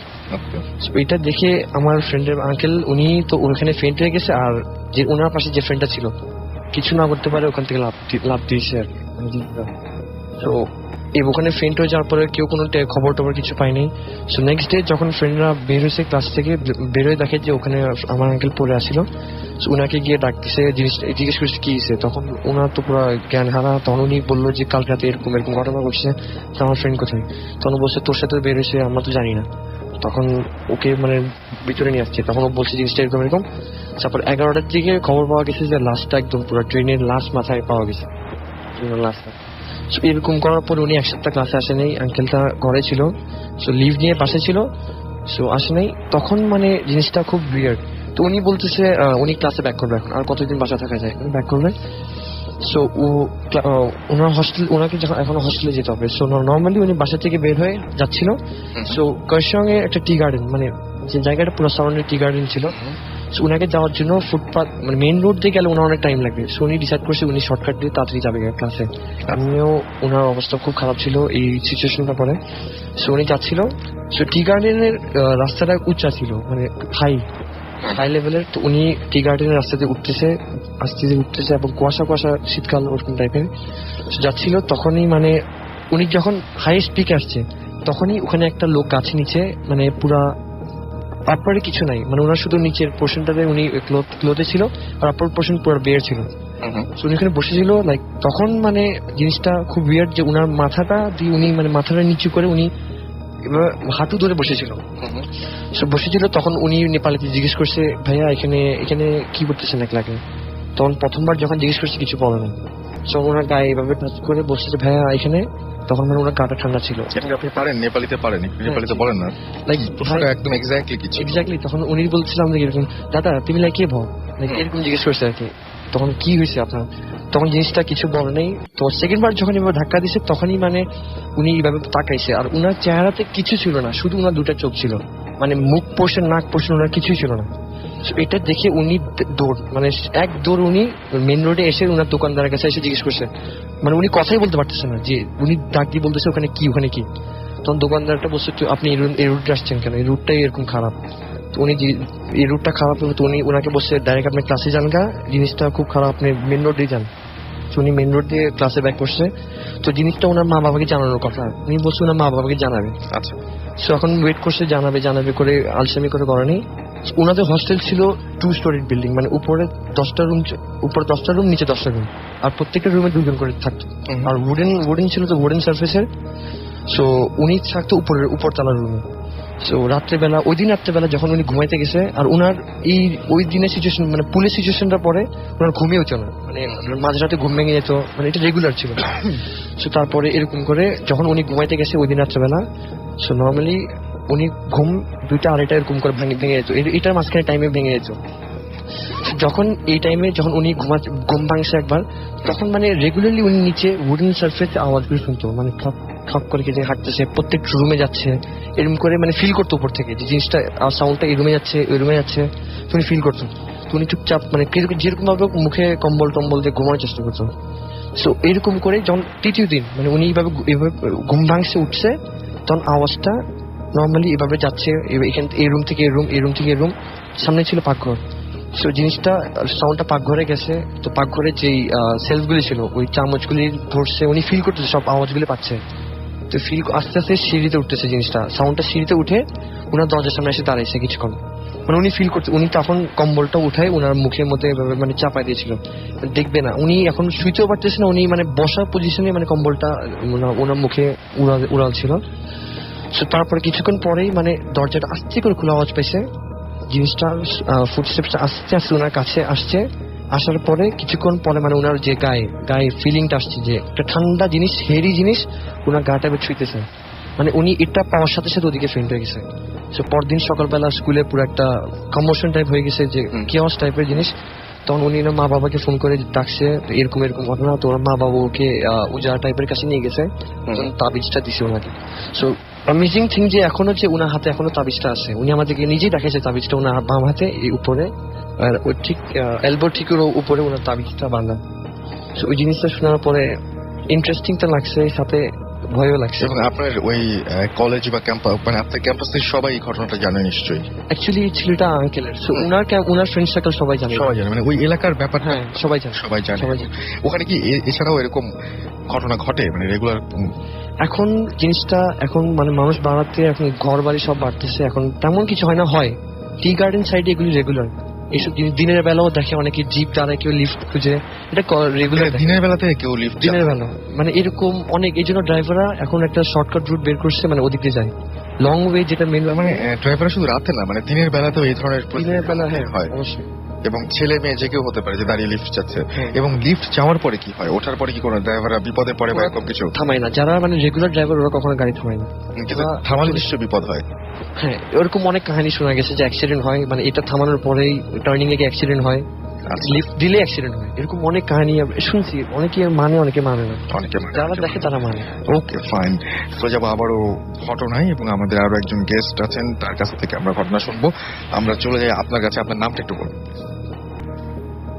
জি, আমি নিলয় বলছি, মিরপুর 1 থেকে এসেছি। আমি প্রথমেই ধন্যবাদ জানাতে চাই রাসেল ভাইকে, যে আমাকে আমন্ত্রণ করার জন্য, আমার এক্সপিরিয়েন্স শেয়ার করার জন্য।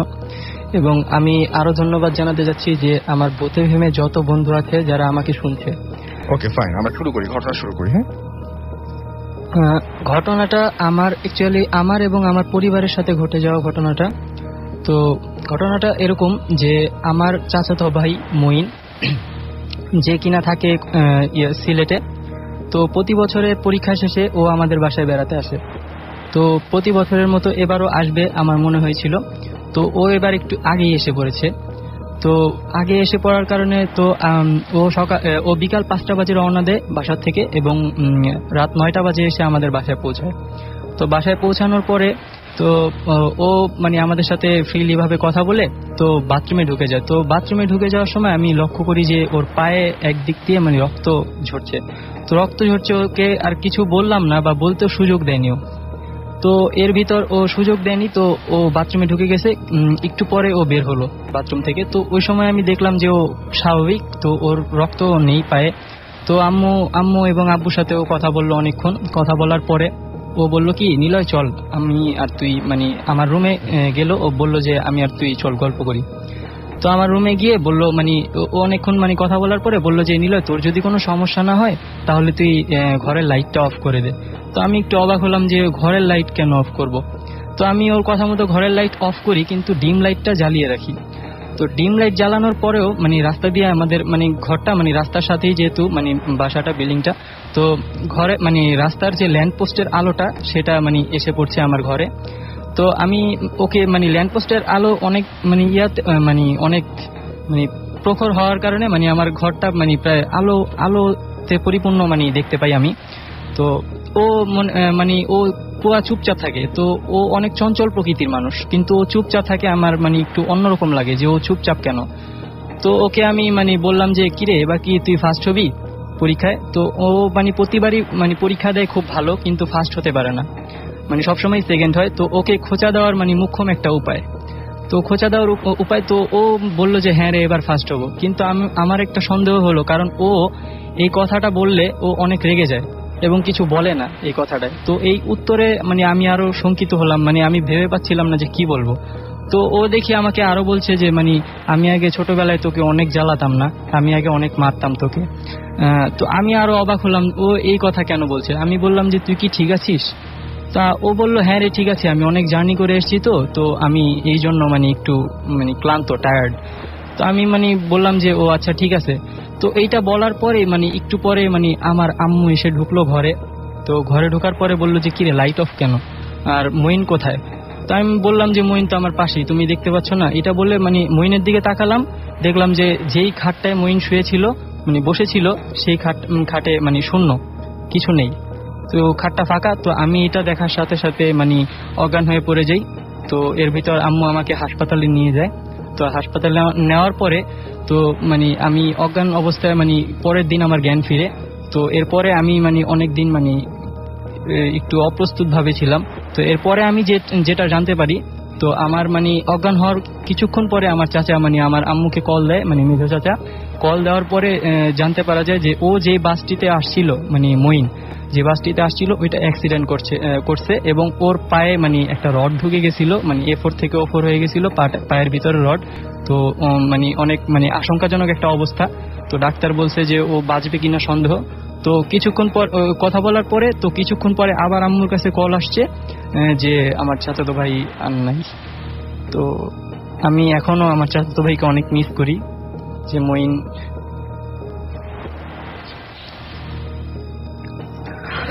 ওকে, না, নো প্রবলেম, আমি বুঝতে পারছি। এবং আপনার সাথে যে ঘটনাটা ঘটেছে, ঘটনাটা খুবই অন্যরকম একটা ঘটনা। যে মানুষটি মারা যাবে তার সাথে কিছুক্ষণ আগে আপনার সাথে দেখা হয়েছে এবং তার সাথে আপনি কথা বলেছেন, এবং একটা পর্যায়ে আপনার কাছে সে ছোটবেলার সেই ঘটনাগুলো তুলে ধরেছিল এবং বলছিল যে হ্যাঁ, ছোটবেলায় তোকে অনেক মেরেছি। মানে মৃত্যুর আগে হয়তো আপনার সাথে সম্পর্ক ভালো ছিল বলেই শেষ মুহূর্তে আপনি তাকে পাশে পেয়েছিলেন বা দেখতে পেয়েছিলেন। এবং এই ঘটনাটা আসলে খুব, কি বলবো, যে মানুষকে বললে কেউ হয়তো সহজে বিশ্বাস করতে চাইবে না যে এরকম একটা ঘটনা ঘটে কিনা, বাট আপনি একদম সামনে সামনে দেখেছেন। এবং আপনার মা যখন আপনাকে এসে বলে সেই মুহূর্তে আপনি বলেছেন যে হ্যাঁ, মঈন তো এখানেই রয়েছে। ব্যাপারটা খুবই অদ্ভুত, এবং এরকম অদ্ভুত ঘটনা মানে অনেক খুব আশ্চর্য লেগেছে আমার কাছে। বাট আপনি মানে জাস্ট আপসেট হওয়ার কিছু নেই এখন। থ্যাংক ইউ আপনার ঘটনা শেয়ার করার জন্য। উনি বেশ ইমোশনাল হয়ে গেছেন। তো ওনার কাছে আর না যাই, আমরা আমার সেকেন্ড যে গেস্ট রয়েছেন তার কাছে সরাসরি চলে যাই।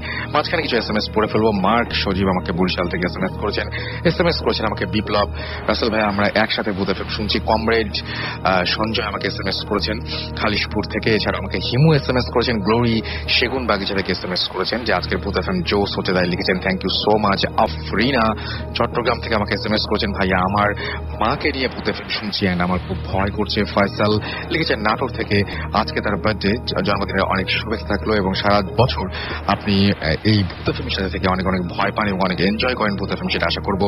আমাকে লিওনেল মুহিব SMS করেছেন চকবাজার চিটাগং থেকে। এছাড়া আমাকে আসাদ SMS করেছেন, রাশেদ SMS করেছেন খুলনা থেকে, আমাকে SMS করেছেন সোহেল, এছাড়া আমাকে SMS করেছেন আরিফ, এছাড়াও আমাকে SMS করেছেন জুবায়েদ, SMS করেছেন আমাকে, এছাড়াও সৈকত সহ আরো অনেকে। আমরা চলে যাবো আপনার কাছে। যারা SMS পাঠাতে চান তারা শাউট লিখে স্পেস দিয়ে আপনার নাম লিখে স্পেস দিয়ে আপনার মেসেজ লিখে পাঠিয়ে দিন 9840 নাম্বারে, আপনার এয়ারটেল নাম্বার থেকে বা অন্য যে কোনো নাম্বার থেকে। কি নাম? হ্যালো লিসেনার্স, আমি আসিফ, আমি শান্তিনগর থেকে এসেছি। ওকে, প্রথমে রাসেল ভাইকে থ্যাঙ্কস আমাকে আমন্ত্রণ জানানোর জন্য। আচ্ছা, প্রথম আমি যে ঘটনাটা শেয়ার করব, এটা ঠিক আমার সাথে আরো 5 জন ছিল। মানে আমরা 4 ফ্রেন্ড আর 2 মামা মিলে আমরা গত বছর নভেম্বরে ঈদের পরে আমরা বান্দরবনে নাফাকুম ঝর্ণা দেখতে যাচ্ছি। মানে এটা প্ল্যান করছি। তো আমরা বাসে না যেয়ে আমার এক ফ্রেন্ডের গাড়ি নিয়ে যাই, কারণ আমার ওই ফ্রেন্ডের আব্বা আর্মিতে ছিলেন। তো ওখানে বান্দরবন যেহেতু আর্মিদের এলাকা, এই কারণে ওখানে আমাদের কোনো গাড়ি নিয়ে ঘুরতে সমস্যা হবে না, সেই কারণে। তো ওই যে ফ্রেন্ডের গাড়ি নিয়ে যাচ্ছি। তো আমরা ঢাকা চিটাগাং রোডে রাতে তখন 1:30 থেকে 2টা বাজে। এই সময় হঠাৎ করে ঢাকা চিটাগাং রোডে আমাদের গাড়িটা নষ্ট হয়ে যায়। তো আমাদের যে ফ্রেন্ডের গাড়ি নিয়ে গেলাম, তো ওর আবার নিজের গ্যারেজ আছে, তো এই কারণে ওর নিজেই গাড়িটা আধা ঘন্টার মধ্যে ঠিক করে ফেলে। তো ঠিক করে ফেলার পরে আমরা আবার রওনা দেওয়ার ঠিক 20 মিনিট পরে আমরা একটা বাজার পার হই। বাজার পার হওয়ার পরেই আমরা যে রাস্তা দিয়ে যাচ্ছি, তারপরে হঠাৎ করে দেখুন যে রাস্তাটা খুব শূন্য, গাড়ি আমাদের 80 থেকে 90 মাইল স্পিডে যাচ্ছে। তো এই অবস্থায় হঠাৎ করে একটা মেয়ে আমাদের সামনে চলে আসে। এখন আমরা যেই স্পিডে গাড়িতে যাচ্ছি, তা আমরা ওই মেয়েটার উপর দিয়ে গাড়ি চালিয়ে যাই। তো মানে তখন আমার গাড়িতে সবাই খুব ঝাঁকুনি খায়। পেছনে ঘুমাচ্ছিল, আমি নিজে জিনিসটা দেখছি যে একটা মেয়ে সামনে চলে আসছে, আর যে চালাচ্ছিল আমার ফ্রেন্ডটা ও দেখছে। দেখার পরে তো আমরা গাড়িটার সাথে থামায় দিই, যে একটা অ্যাক্সিডেন্ট। তো আমরা গাড়ি থেকে নামি, তো ঝাঁকুনিতে সবাই জেগে গেছে। তো সবাই নামার পরে হঠাৎ আমার পেছনে যে দেখি যে ওখানে লাশ নাই, কোনো লাশ নাই, ওখানে একটা কুকুর মরে পড়েছে, কালো কুকুর মরে পড়েছে। তো আমরা ব্যাপারটা খুব উইয়ার্ড মনে হয় যে ব্যাপারটা আসলে আপনার সামনে দেখলেন একটা মেয়ে এবং তার উপর দিয়ে যাওয়ার পরে গাড়িটা অ্যাক্সিডেন্ট হয়েছে, আমরা দেখলাম, দেখলেন যে একটা কুকুর মরে পড়েছে। তো এরপরে তো আমাদের মধ্যে ভয়টা একটু কাজ করতেছিল, আবার একদিকে আমরা একটু রিল্যাক্স হয়েছি যে না, আমরা তাহলে কোনো অ্যাক্সিডেন্ট করি নাই। তো এরপরে আমরা যাওয়ার পরে আমরা চিটাগাং পার হয়েছি। চিটাগাং পার হয়ে যাওয়ার পরে আমরা বান্দরবনের রোডে উঠছি। তো এই সময় আমার ফ্রেন্ড বলতেছে যে তুই এবার ড্রাইভ কর। তো আমি ড্রাইভ সিটে বসলাম, ড্রাইভ করতেছি। তো বান্দরবনের রোডগুলো অনেক বাঁকা, মানে আঁকা বাঁকা প্রচুর এবং উঁচু নিচু। তো এই পারে এই বাঘ থেকেও অপর পাশে বাঘ দেখা যায় না, এমন অবস্থা। তো আমি ড্রাইভ করতেছি, তো একটা অনেক বাঁকানো মোড় নিতেছিলাম। তো নেওয়ার সময় হঠাৎ করে অপর সাইড থেকে দেখি যে মানে একটা ঝলসানো আলো আমার মানে আসতেছে এবং আইসা আমার ঠিক গাড়ির ফ্রন্ট গ্লাসের উপর দিয়ে চলে যায়। তো আমি ফার্স্ট মনে করছি যে হয়তো ওই পাশ থেকে কোনো বাস আসতেছে। তো আমি সাথে সাথে ব্রেক করি, কিন্তু মানে ব্যাপারটা হওয়ার কথা না, কারণ বান্দরবনে রাত্রে ওইটা তখন 3:30 বাজে। হওয়ার কথা না এই কারণে যে বান্দরবনের রোডে ঢাকা থেকে মাত্র 5 থেকে 6টা বাস যায়, আর ওখান থেকে 10-11টার মধ্যে সবগুলা বাস ব্যাক করে, সুতরাং অপর সাইড থেকে কোনো বাস আসার কথা না। তো এই ঘটনায় আমরা 6 জনই ভয় পাই, কারণ বান্দরবনের রোডটা এত সুন্দর যে সবাই জেগেছিল এবং সবাই দেখতেছিল। তো গাড়ি ব্রেক করার পর সবাই দেখে, মানে আলো ঘটনাটা সবাই দেখছে। তো এরপরে আমাদের সাথে আর কোনো ঘটনা ঘটে, আমরা সেফলি বান্দরবন পৌঁছাই। ওই দিনই আমরা বিকালে থানচি চলে যাই। তো পরের দিন আমরা রেমাক্রিতে যাই, আমাদের সেনাবাহিনী যে ওখানে বিডিআর যারা আছে তাদের তত্ত্বাবধানে গাড়ি রেখে। তো আমরা রেমাক্রিতে চলে যাই, নাফাখুম ঝর্ণা দেখে আমরা সেই রেমাক্রিতে থাকতেছি। তো এই বলে রাখা ভালো যে থানচির পরে ওখানে স্বাস্থ্যসম্মত কোনো টয়লেট নাই। তো রেমাক্রিতে একটা চারকোনা বাজারের পরে, মানে বাজারের একটা কোনা দিয়ে একটা ব্রিজ আছে, তো ব্রিজ পার হয়েই জঙ্গল। তো ওখানে টয়লেটের কাজ সারার জন্য বেশিরভাগই ওই জঙ্গলই ইউজ করে। তো রাত্রে 8টার মধ্যে রেমাক্রি বাজার বন্ধ হয়ে যায়। এখন আমাদের যে মামা, ওনার নাম ছিল মমিন। তো মমিন মামা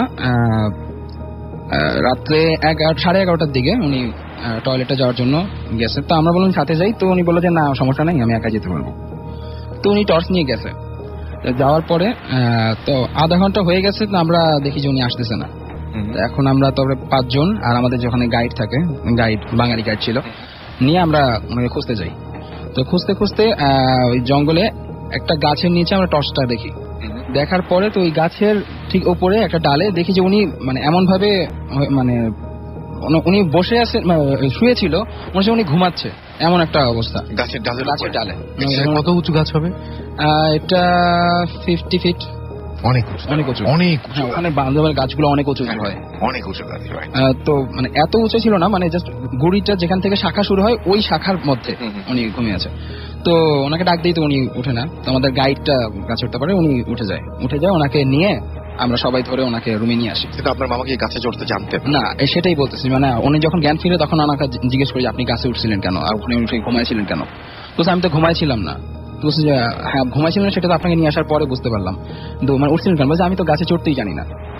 তো এটা খুব অবাক হই আমরা যে কি হয়েছিল ব্যাপারটা আমাকে একটু বলেন।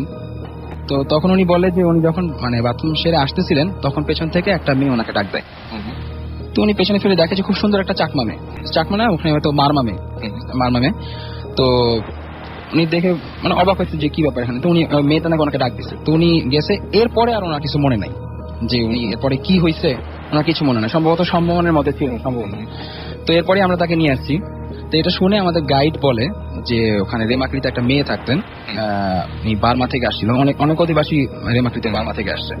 তা ওখানে একটা এলাকার ছেলের সাথে ওনার সম্পর্ক হয়। তো এক পর্যায়ে ছেলেটা ওকে বিয়ে করতে যখন অস্বীকৃতি জানায়, দেন ওই মেয়েটা সুইসাইড করে, ওই জঙ্গলেই সুইসাইড করে। সুইসাইড করার পরে এর 2 মাস পরে ওই ছেলেটাই একদিন রাতের বেলা বাথরুমে যাচ্ছে, জঙ্গলে বাথরুমে কাজ করার জন্য যাচ্ছে। এরপরে ছেলেটাকে ফিরে আসে না। তো অনেক খোঁজাখুঁজি করা হয়, সে তাকে পাওয়া যায় না। 2 দিন পরে তার গলা কাটা জাস্ট মাথাটা পাওয়া যায় হলো ওকে বান্দরবনে ওই গাছে, যেই গাছের সাথে ওই মেয়েটা সুইসাইড করছে। তো এরপরে আমাদের সাথে সেরকম কোনো ঘটনা ঘটেনি, কিন্তু ফিরে আসার সময় আমাদের গাড়িটা আবার ডান সাইডের পেছনের চাকাটা পাংচার হয়। তো পাংচার হওয়ার পরে আমরা সবাই নামি। তো গাড়িতে স্পেয়ার চাকা ছিল। তো আমাদের ফ্রেন্ডটা গাড়ির চাকা ঠিক করতে লেগে যায়। তো আমরা হঠাৎ করে মানে সবাই সবার দিকে মুখ চাওয়াচাই করতেছি যে কি ব্যাপার। মানে তখন আশেপাশে আমরা যেটা দেখলাম সেটা হলো যে আমরা যেদিন বান্দরবনে আসতেছি ওই দিন আমরা মেয়েটাকে যেখানে অ্যাক্সিডেন্ট করছিলাম আর কুকুরের মোড়ে পড়ে থাকতে দেখছিলাম, ওই জায়গাতেই আমাদের চাকা পাংচার, একদম সেম জায়গায়।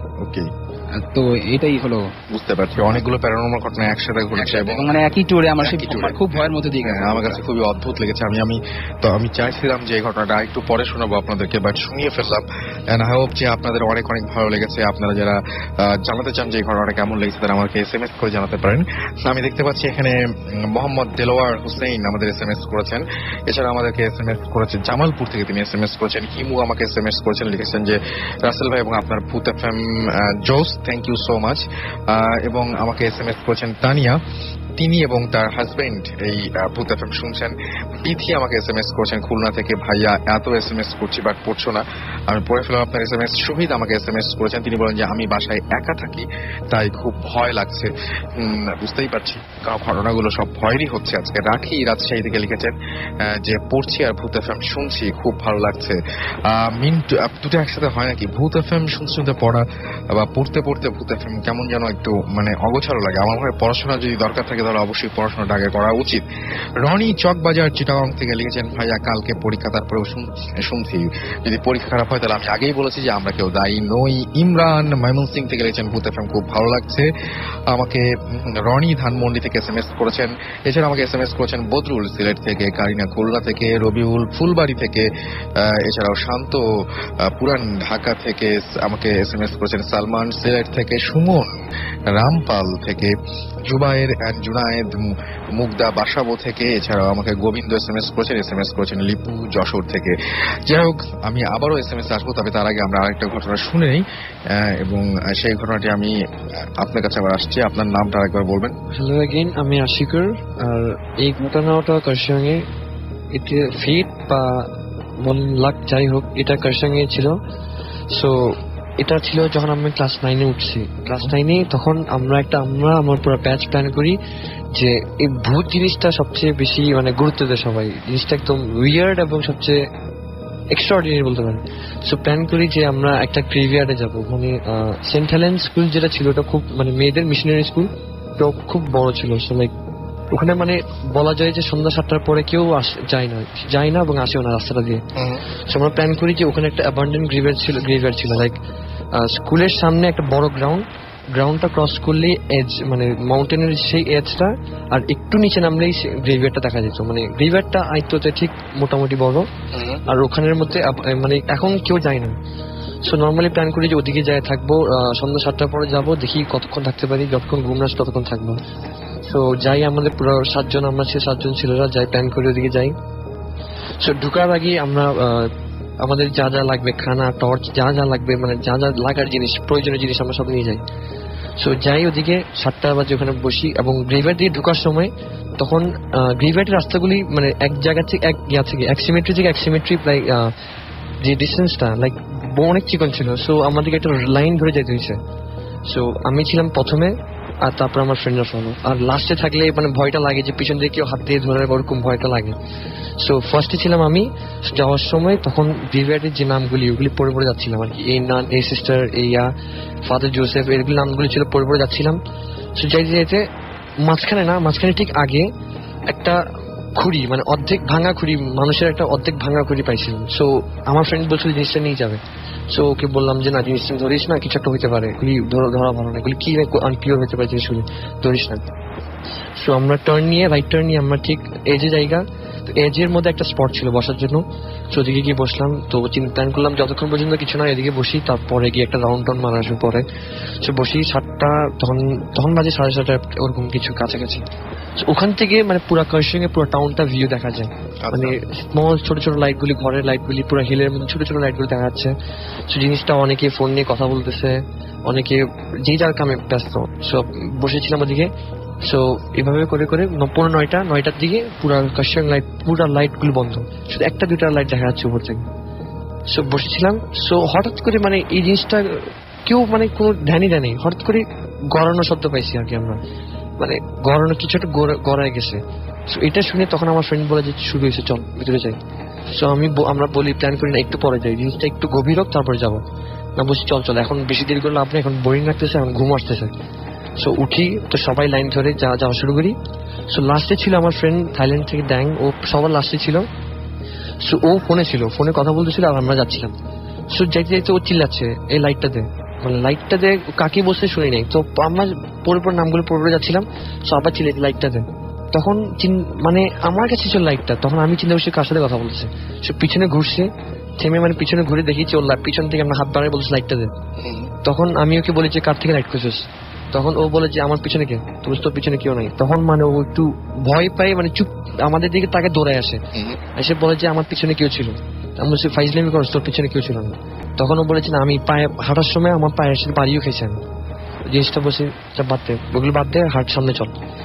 যাচ্ছিলাম সামনে যাই যেতে, তখনই মানে এই টার্নিংটা যেখানে আমরা খুঁড়িটা পাইছিলাম ওদিকে যাই দেখি যে খুঁড়িটা নাই। তখন আমি ফ্রেন্ডের দিকে তাকে হাসিটা দিচ্ছি, তখন হাসি দিয়ে বলি যে এই খুঁড়িটা লড়ছে না, মানে জিনিসটা আমি যোগ করে বলছি যে সিরিয়াসলি বলিনি এই খুঁড়িটা লড়ছে না। তখন ফ্রেন্ড বলে যে ফাইজলামি বলছিল হইতেও পারে খুঁড়িটাই লড়ছে। বলছি ফাইন আছে, যাই হোক। তখন দাঁড়াইছিলাম চিন্তা করতেছি আমি নেক্সট স্টেপটা কি করবো, আমরা কি এখন ব্যাক যাবো নাকি আবার ফেরত যাবো দিকে। তো এই দাঁড়াইছিলাম, আমাদের ঠিক 3 হাত দূরে একটা সিমেট্রি ছিল, এই সিমেট্রির সামনে উপরে পোর্শনটা ভাঙা, ওদিকে ক্লিয়ারলি বোঝা যাচ্ছিল যে একটা ডার্ক শ্যাডো না ফিগার টাইপের, ক্লিয়ারলি বোঝা যাচ্ছে ডার্ক ফিগার বসে আছে। আচ্ছা, তো আমার ফ্রেন্ড আমাকে ধাক্কা দিয়ে বলে যে ওইটা কি দেখছস। তখন আমি মানে কই, আমি বলছি কই, চুপ আস্তে সামনে দেখ, সামনে তোর হাতের বাম কর্নারের সামনে দেখ। সো সামনে তাকায় দেখি যে ফিগার, ডার্ক ফিগার, মানে হেজি ছিল, ট্রান্সক্লুশন ছিল, মানে জিনিসটা একটু লক্ষ্য করলে বোঝা যায়। সো আমি সবাইকে বললাম চুপ চুপ করে বললাম সামনে দেখ। তো সামনে জিনিসটা দেখছি, এখন আমাদের সবারই মানে মনে যে জিনিসটা এখন যা ভয়টয় মানে সব বাড়া শুরু করছে, এখন কি যাবো গা নাকি থাকবো। তখন আমার ফ্রেন্ডরা বলে যে দাঁড়া, লড়িস না, এখানে চুপচাপ দাঁড়ায় থাক। দাঁড়াইছিলাম, আমরা যখন সবাই জিনিসটা দিকে দেখতেছিলাম ক্লিয়ারলি বোঝা যাচ্ছিল যে জিনিসটা আস্তে আস্তে ফেড হয়ে যাচ্ছে, আমাদের চোখের সামনে জিনিসটা ফেড হয়ে গেছে। তখন বললাম যে না থাক জায়গা, এখন বোধ হয়ে যাচ্ছে কেন। তখন ফ্রেন্ড বলছে না দাঁড়া, এত এত এত টাইম নষ্ট করছি, এত দূরে আসছি, একটু দেখেই যাবো, আর এগুলি কিছু না, এগুলি বললে কিছু হবে না, একটু দাঁড়ায় থাক আর একটু দেখি। এরকম দেখার সাথে সাথে তখন বলছি তাহলে এভাবে দেখে দাঁড়া না থেকে সামনে চল, সামনে সবাই একটা রাউন্ড মেরে চলে যায়, হবে যা হবে হবে, না হলে নাই। তো হাঁটা শুরু করি, তখনই মানে ওই একই জিনিসটা যেটা আমার আঙ্কেল এক্সপিরিয়েন্স করেছে ফার্স্ট কাহিনীতে, ওই সিলভার লাইটটা আমার চোখে পড়ছে প্রথমে। পড়ার সাথে সাথে আমি ইউ টার্ন মেরে বলেছি চল চলে যাই। বলছি কেন, বাইরেও তারপরে বলতেছে যে সবাই চলে যাই। তখন সবাই প্রশ্ন করে না থাক না, না বাদ দিই, চল চল চল। ধাক্কা দিয়ে ওদেরকে সামনে নিয়ে গেছি, এন্ট্রেন্সে মানে গ্রেভের এন্ট্রেন্সে আমরা আসছি। তখনই মানে দাঁড়াইছি, বলছে কি দিছে, তখনই পিছন থেকে মানে এটা সবাই শুনছি ক্লিয়ারলি যে একটা 35 to 40 মাঝখানে যে বুড়া মানে মিড এজের মানুষ একটা সার্কাস্টিক স্মাইল, মানে জোক, মানে আমাদেরকে ফান উড়েছে ওরকম একটা করে একটা স্মাইল দিছে। এটা শুনে মানে শোনার সাথে সাথে সবাই এক দৌড়ে গ্রাউন্ড ক্রস করে গেটে আসছি। তারপরে কেউ কথা বলতেছি না, চুপচাপ সময় একদম নিজের যে এনার্জিটা ব্যাক করার পরে তখন আমি জিজ্ঞেস করছি কি রে কেউ করছস, তো বলছে না আমি করিনি। সবাই প্রমিস কাটে বললো না কেউ করে না।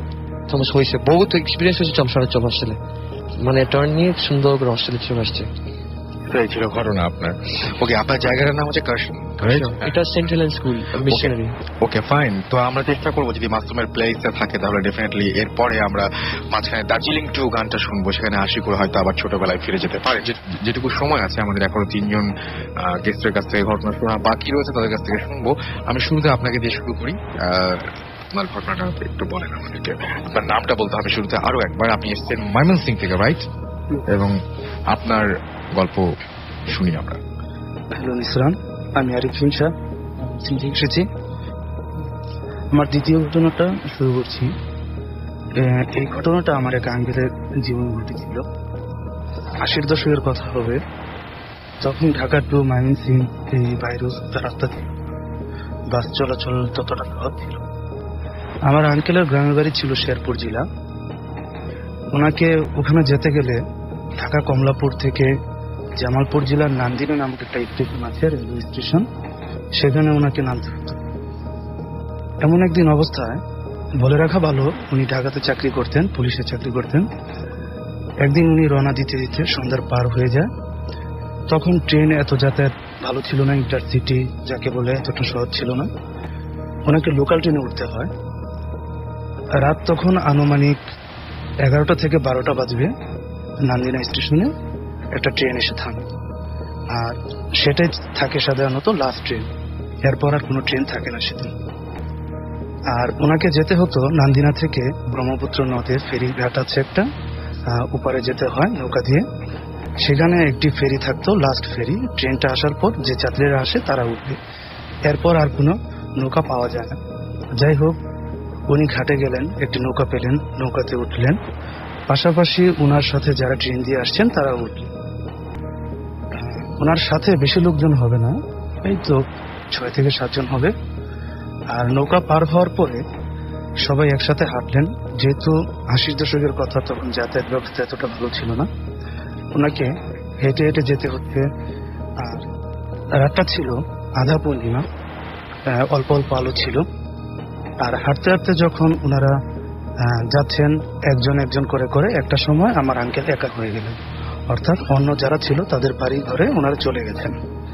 তারপর আমার আঙ্কেল যাচ্ছেন, হেঁটে হেঁটে যাচ্ছেন ওনার পরিচিত রাস্তা। এর আগেও উনি বহু বাড়ি রাস্তা দিয়ে গিয়েছেন। এমন অবস্থায় উনি হঠাৎ দেখতে পেলেন ওনার সামনে দিয়ে একটি সাদা বিড়াল হেঁটে আসছে।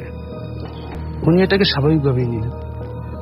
তাছাড়া ওনার জীবনে এই ধরনের এই অশরীরী ঘটনা বা ভৌতিক ঘটনা ঘটেছে, এই জন্য উনি এগুলো অনেকটা অভ্যস্ত। উনি এই বিড়াল আসাটাকে আমলে নিলেন, কিন্তু উনি পরক্ষণে দেখতে পেলেন বিড়ালটা ওনার পাশ কেটে গিয়ে ওনার ডান পাশে এসে ওনার দিকে তাকিয়ে আছে, আর উনি হাঁটছে, বিড়ালটাও হাঁটছে। কিছুক্ষণ পর উনি তাকিয়ে দেখলেন বিড়ালটা নেই, পিছনে ফিরে দেখলেন কিছু নেই, আর ওই বিড়ালটাও নেই। এর কিছুক্ষণ পর উনি হাঁটছেন, কিন্তু আরেকটি ঘটনা ঘটলো। তখন আর বিড়াল নয়, একটি কুকুর। কুকুরটা ওই বিড়ালটার মতোই হেঁটে আসছে। ওই বিড়ালটার মতোই ওনার পাশ কেটে চলে গেল কুকুরটা। কিছুক্ষণ পরে দেখা গেল ওনার ডান পাশে এসে বিড়ালটার মতোই করছে, ওনার দিকে তাকিয়ে আছে, উনিও হাঁটছে, কুকুরও হাঁটছে। এটা চলে গেল। কিছুক্ষণ পর উনি আবার তাকালেন পিছনে, দেখলেন কুকুর নেই বা বিড়াল নেই। এভাবে চলতে থাকলো, উনি হাঁটছেন।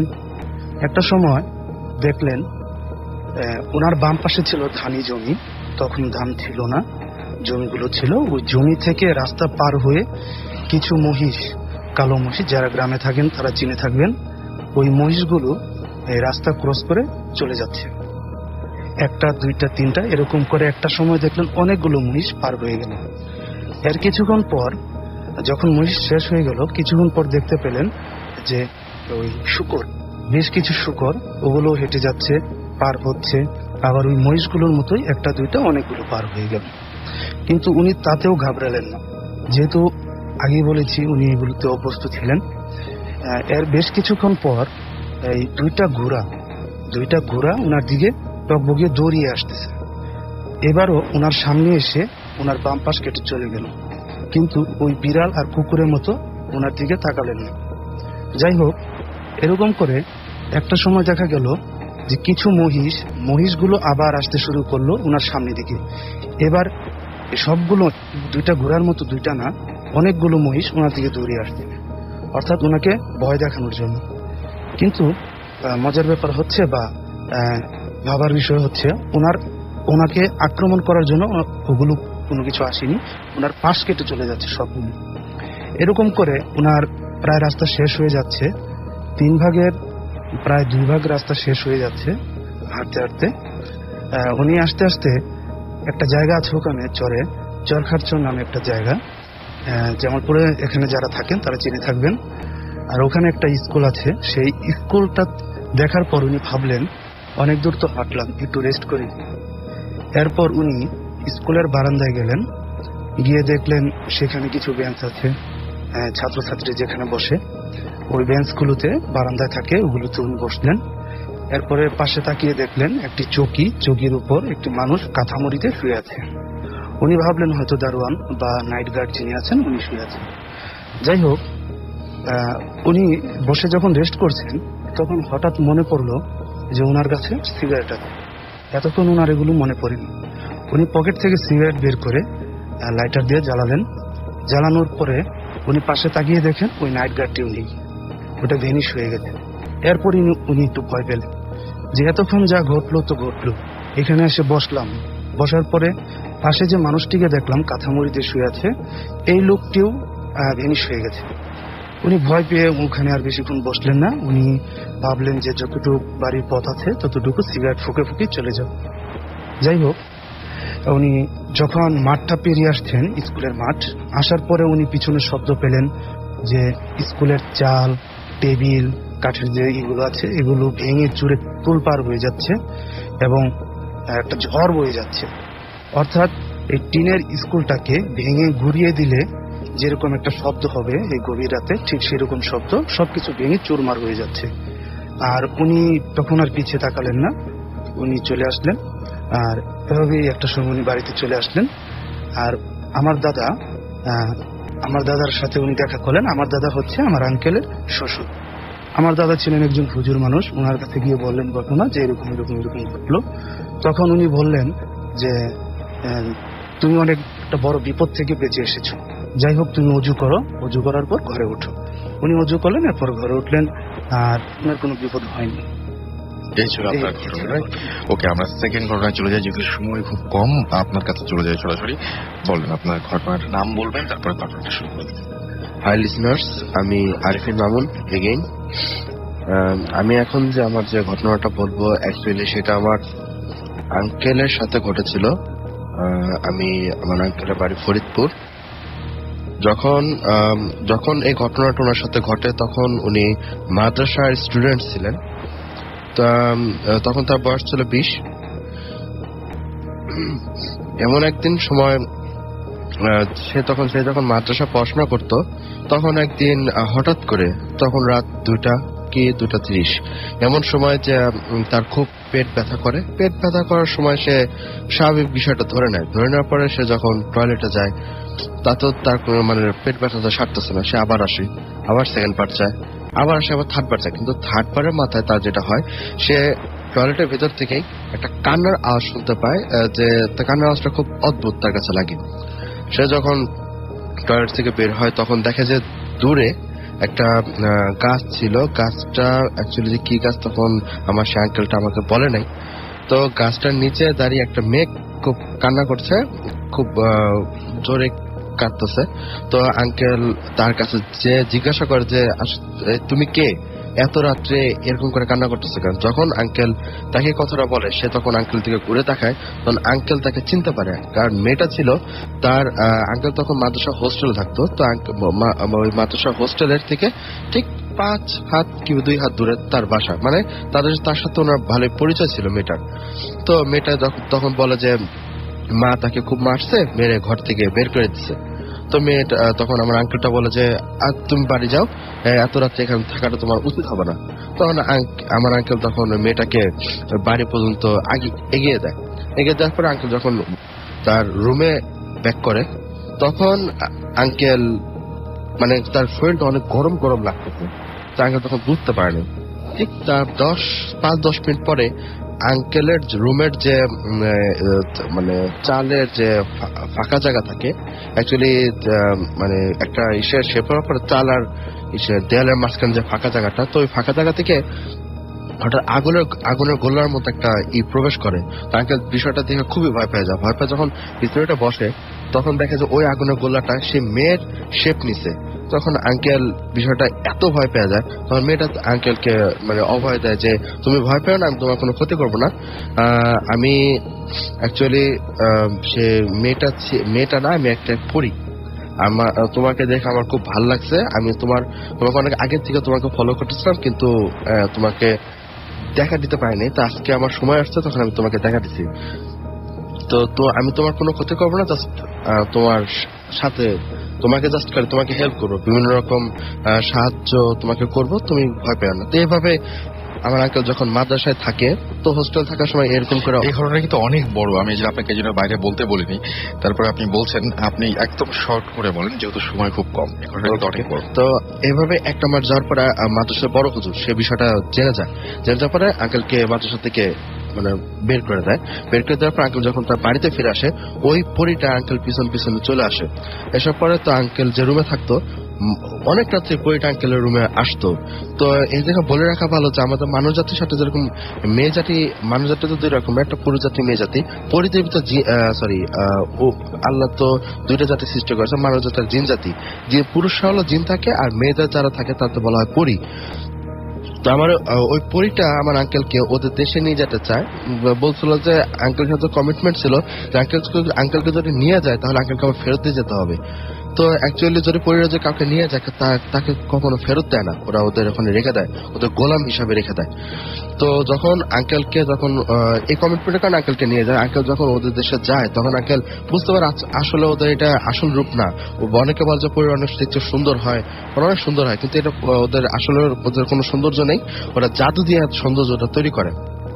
আর ওদের বডি স্ট্রাকচার সম্পূর্ণ কঙ্কাল, আর ওরা পাথর আর কয়লা খেতে খুব পছন্দ করে। আর আমার আঙ্কেল ওখানে যে মিষ্টি আর ফল খেয়েছিল যার স্বাদ পৃথিবীতে আঙ্কেল কখনো পায় নাই। তো আঙ্কেল ঘুরতে ঘুরতে একজন বৃদ্ধ লোক, আমি কাহিনীটা যেহেতু রাসেল ভাই বলছে আমি কাহিনী সংক্ষেপে করে বলছি, তো ওই জায়গায় একজন বৃদ্ধ লোককে দেখতে পায়। তো বৃদ্ধ লোকটা বলে আজ প্রায় 20 বছর যাবত, তখন থেকে প্রায় 20 বছর যাবত সে ওখানে অবস্থান করতেছে, পরিরা তাকে নিয়ে আসছে কিন্তু তাকে আর ফেরত দেয় নাই। সে অনেক কান্নাকাটি সবসময় 20টা বছর সে কান্নাকাটি করে যাচ্ছে। এখন তার আমার আঙ্কেল যখন দেখছিল তখন তার বয়স অনেক হয়ে গেছে। তখন ওই বৃদ্ধ লোকটা আঙ্কেলকে যে ইঙ্গিতে বোঝায় যেটা বলছে যে আঙ্কেল এই পরিটা কখনোই আঙ্কেলকে ছাড়বে না, এই পৃথিবীতে ফিরে যাওয়ার পর এই আঙ্কেলকে একটা পাথরটা, এই পাথরটা যেন সে পৃথিবীতে যাওয়ার পর পুরাই ফেলায়, না হলে এই পরিটা কখনোই তাকে ত্যাগ করবে না। তো আঙ্কেলটা পরীকে না দেখে পাথরটা নিয়ে আসে পৃথিবীতে। নিয়ে আসার পরে আঙ্কেলের উপরে জাস্ট 1 মাস যাওয়ার পরে আঙ্কেলের উপর অত্যাচার শুরু করে পরীটা, যেন তার দেশে যেন আঙ্কেল চলে যায়। তো আঙ্কেল যখন এই অত্যাচার সহ্য করতে না পারে তখন সে তার পাথরের কথাটা মনে পড়ে। পাথরের কথাটা মনে পড়ার পরে সে যখন পাথরটা পুরাই ফেলাতে যায় তখন এসে পরিটা আবার আঙ্কেলের সামনে চলে আসে, বলে যে আমি তোমার কাছে খুব অনুরোধ করতেছি, তুমি পাথরটা পুরাও না, তুমি এই পাথরটা ফেলে দাও, আমি তোমাকে চলে যাবো। কিন্তু ওই বৃদ্ধ লোকটা আঙ্কেলকে বলছিল যে না, যতই তোমাকে অনুরোধ করুক তুমি পাথরটা ফেলাবা না, পাথরটা পুরাই ফেলাবা। তখন আঙ্কেল দ্রুত পাথরটা পুরাই ফেলায়। পাথরটা পুরাই ফেলার সাথে সাথেই পরীর পাখা এবং চেহারা পুরা বিশ্রী হয়ে যায়। আচ্ছা, এরপরেও কি তারপরে হচ্ছে পরিটা তার সঙ্গে ছিল বা এখনো পর্যন্ত আছে? এখনো পর্যন্ত আছে। এখন খালুদ ওর থেকে প্রোটেক্টিভ পাওয়ার জন্য বড় হুজুরের কাছে যায়, অনেক বড় হুজুর, খুব পাওয়ারফুল। তো আঙ্কেলের বাম হাতের মাসুলের যে বড় হাড়ের সাথে একটা হুজুরের তাবিজ বেঁধে দেয়, মানে এরকম ভাবে জাস্ট আঙ্গুলে টাচ করার সাথে সাথে মাসুলটা ফাঁকা হয়ে যায়। ফাঁকাটা হওয়ার সাথে সাথে ওই হুজুর বলে যে এটা তোমার প্রোটেক্টিভের জন্য তোমার এখানে বেঁধে দিলাম, তুমি যখন মৃত্যুবরণ করার পরেও এটা তোমার সাথে থাকবে, এটা কখনো তোমার ওই অঙ্গ থেকে যখন না ছুটে পড়ে এর জন্য হাড়ের সাথে বেঁধে দেয়। কিন্তু কোনো ব্লিডিং হয় নাই, কোনো কিচ্ছু হয়নি। এখনো আমার এই আঙ্কেলের মিড এইজ, তা এই কারণে আঙ্কেলের স্কিনটা অনেক লুজ হয়ে গেছে। আমি যদি এখন তো ধরি, এখনো অনেক বড় একটা তাবিজ তার হাতের মাসুলের সাথে এখনো পাওয়া যায়। আর আমার খালু এখনো ওই পরিটার অস্তিত্ব অনুভব করে, কিন্তু তার বিবশ হচ্ছে। এবং নেক্সট আমরা ঘটনায় চলে যাবো, আপনার ঘটনাটা একটু বলেন। হ্যালো লিসেনার্স, আমি প্রতীক, ব্র্যাক ইউনিভার্সিটিতে পড়ছি এবং বিজয়নগর থেকে আমি এখানে এসেছি। আমার ঘটনাটা বান্দরবনের ভার্সিটি থেকে আমরা 16-17 জন একটা ট্যুরে গিয়েছিলাম বান্দরবনে। তো ওখানে যে আমরা একটা গভর্নমেন্ট রেস্ট হাউসে ছিলাম কিছুদিন। তো ওদিন থেকেই আমি লক্ষ্য করলাম যে নিচে একটি কবর ছিল। তো আমরা ফ্রেন্ডরা এমনি ট্রুথ অ্যান্ড ডেয়ার খেলতে যে আমাকে ডেয়ার দেওয়া হলো যে তুমি কবরে 5 মিনিট অথবা 10 মিনিট এরকম ছিল টাইমটা, যে তুমি স্টে করবা। তো ছোটবেলা থেকে আমার এসবে মানে ভয় ভীতি কম ছিল। তো আমি ওখানে ছিলাম। কিছুক্ষণ টাইম স্পেন্ড করার পরে যেটা লক্ষ্য করলাম যে ওখানকার দারোয়ান আমার দিকে আসছে এবং বলছে যে এখানে থাকবেন না, চলে যান। আমি বললাম যে কেন, কোনো সমস্যা হবে? বললো যে সমস্যা না, কিন্তু এই কবর মানুষটা নেই। বললাম যে মানুষটা নেই বলতে কিরকম? বললো যে বাবু এখানে থাকবেন না, চলে যান। তো আমি পরে ওখানে চলে এসেছি। তো রাত্রেবেলা যখন আমরা ঘুমানোর প্রস্তুতি নিচ্ছিলাম, তো বেডের সংখ্যা কম ছিল। আমি আর আমার একটা ফ্রেন্ড ফ্লোরিং করে শুয়েছিলাম, আর পাশে আমাদের ফ্রেন্ডের বেড ছিল। তো লাস্ট সিন এটা ছিল যে আমি গেটটা বন্ধ করে লাইটটা অফ করছি এবং গেটটা খুলে কবরটা দেখা যেত। তো হঠাৎ যখন আমি মানে রাত্রে আচ্ছা ঘুম আসতেছে ওই অবস্থায়, হঠাৎ আমি লক্ষ্য করলাম যে আমার হাতের উপর একটা বড় হাত পড়েছে এবং সেই কবরের ডিরেকশনের দিকে আমাকে সে টেনে নিয়ে যাচ্ছে। তো আমি ঠিক বুঝতেছিলাম না যে এটা ড্রিম নাকি রিয়েলিটি। তো আমি চোখ বন্ধ করে আমি মানে নিজেকে ছাড়ানোর চেষ্টা করতেছিলাম। তো অনেকক্ষণ এরকম হলো এবং প্রায় সে আমাকে ড্র্যাগ করে অনেক দূর নিয়ে গেছে। তো এমন সময় আমার ফ্রেন্ড যে পাশে শুয়েছিল সে হঠাৎ আমার উপরে হাত দিল। তো আমি লক্ষ্য করলাম যে আমার হাত ছেড়ে দিয়ে তাকে টেনে নিয়ে যাচ্ছে। তো এরকম একটা অবস্থায় হঠাৎ দেখলাম যে রুমের লাইট জ্বলে উঠলো তো পাশে যে আমার ফ্রেন্ডটা শোয়া ছিল সে বললো যে তোদের কি হয়েছে, তোরা এরকম কেন করছিস? তাই আমি বললাম যে তুই আমাদের সাথে কেন দুষ্টামি করতেছিস, এই রাত্রে হাত ধরে কেন টানটানি করছিস? বলছে না, আমি তো তোদের গঙ্গানির আওয়াজ পেলাম, তোদের কি হয়েছে এটা জানতে আমি লাইটটা অন করেছি। তো এই ছিল মোটামুটি কাহিনী, যে সেদিন সেটা কি ছিল আমি নিজেও বলতে পারবো না এবং আমার পাশে যে ফ্রেন্ড ছিল সেও বলতে পারবে না যে কি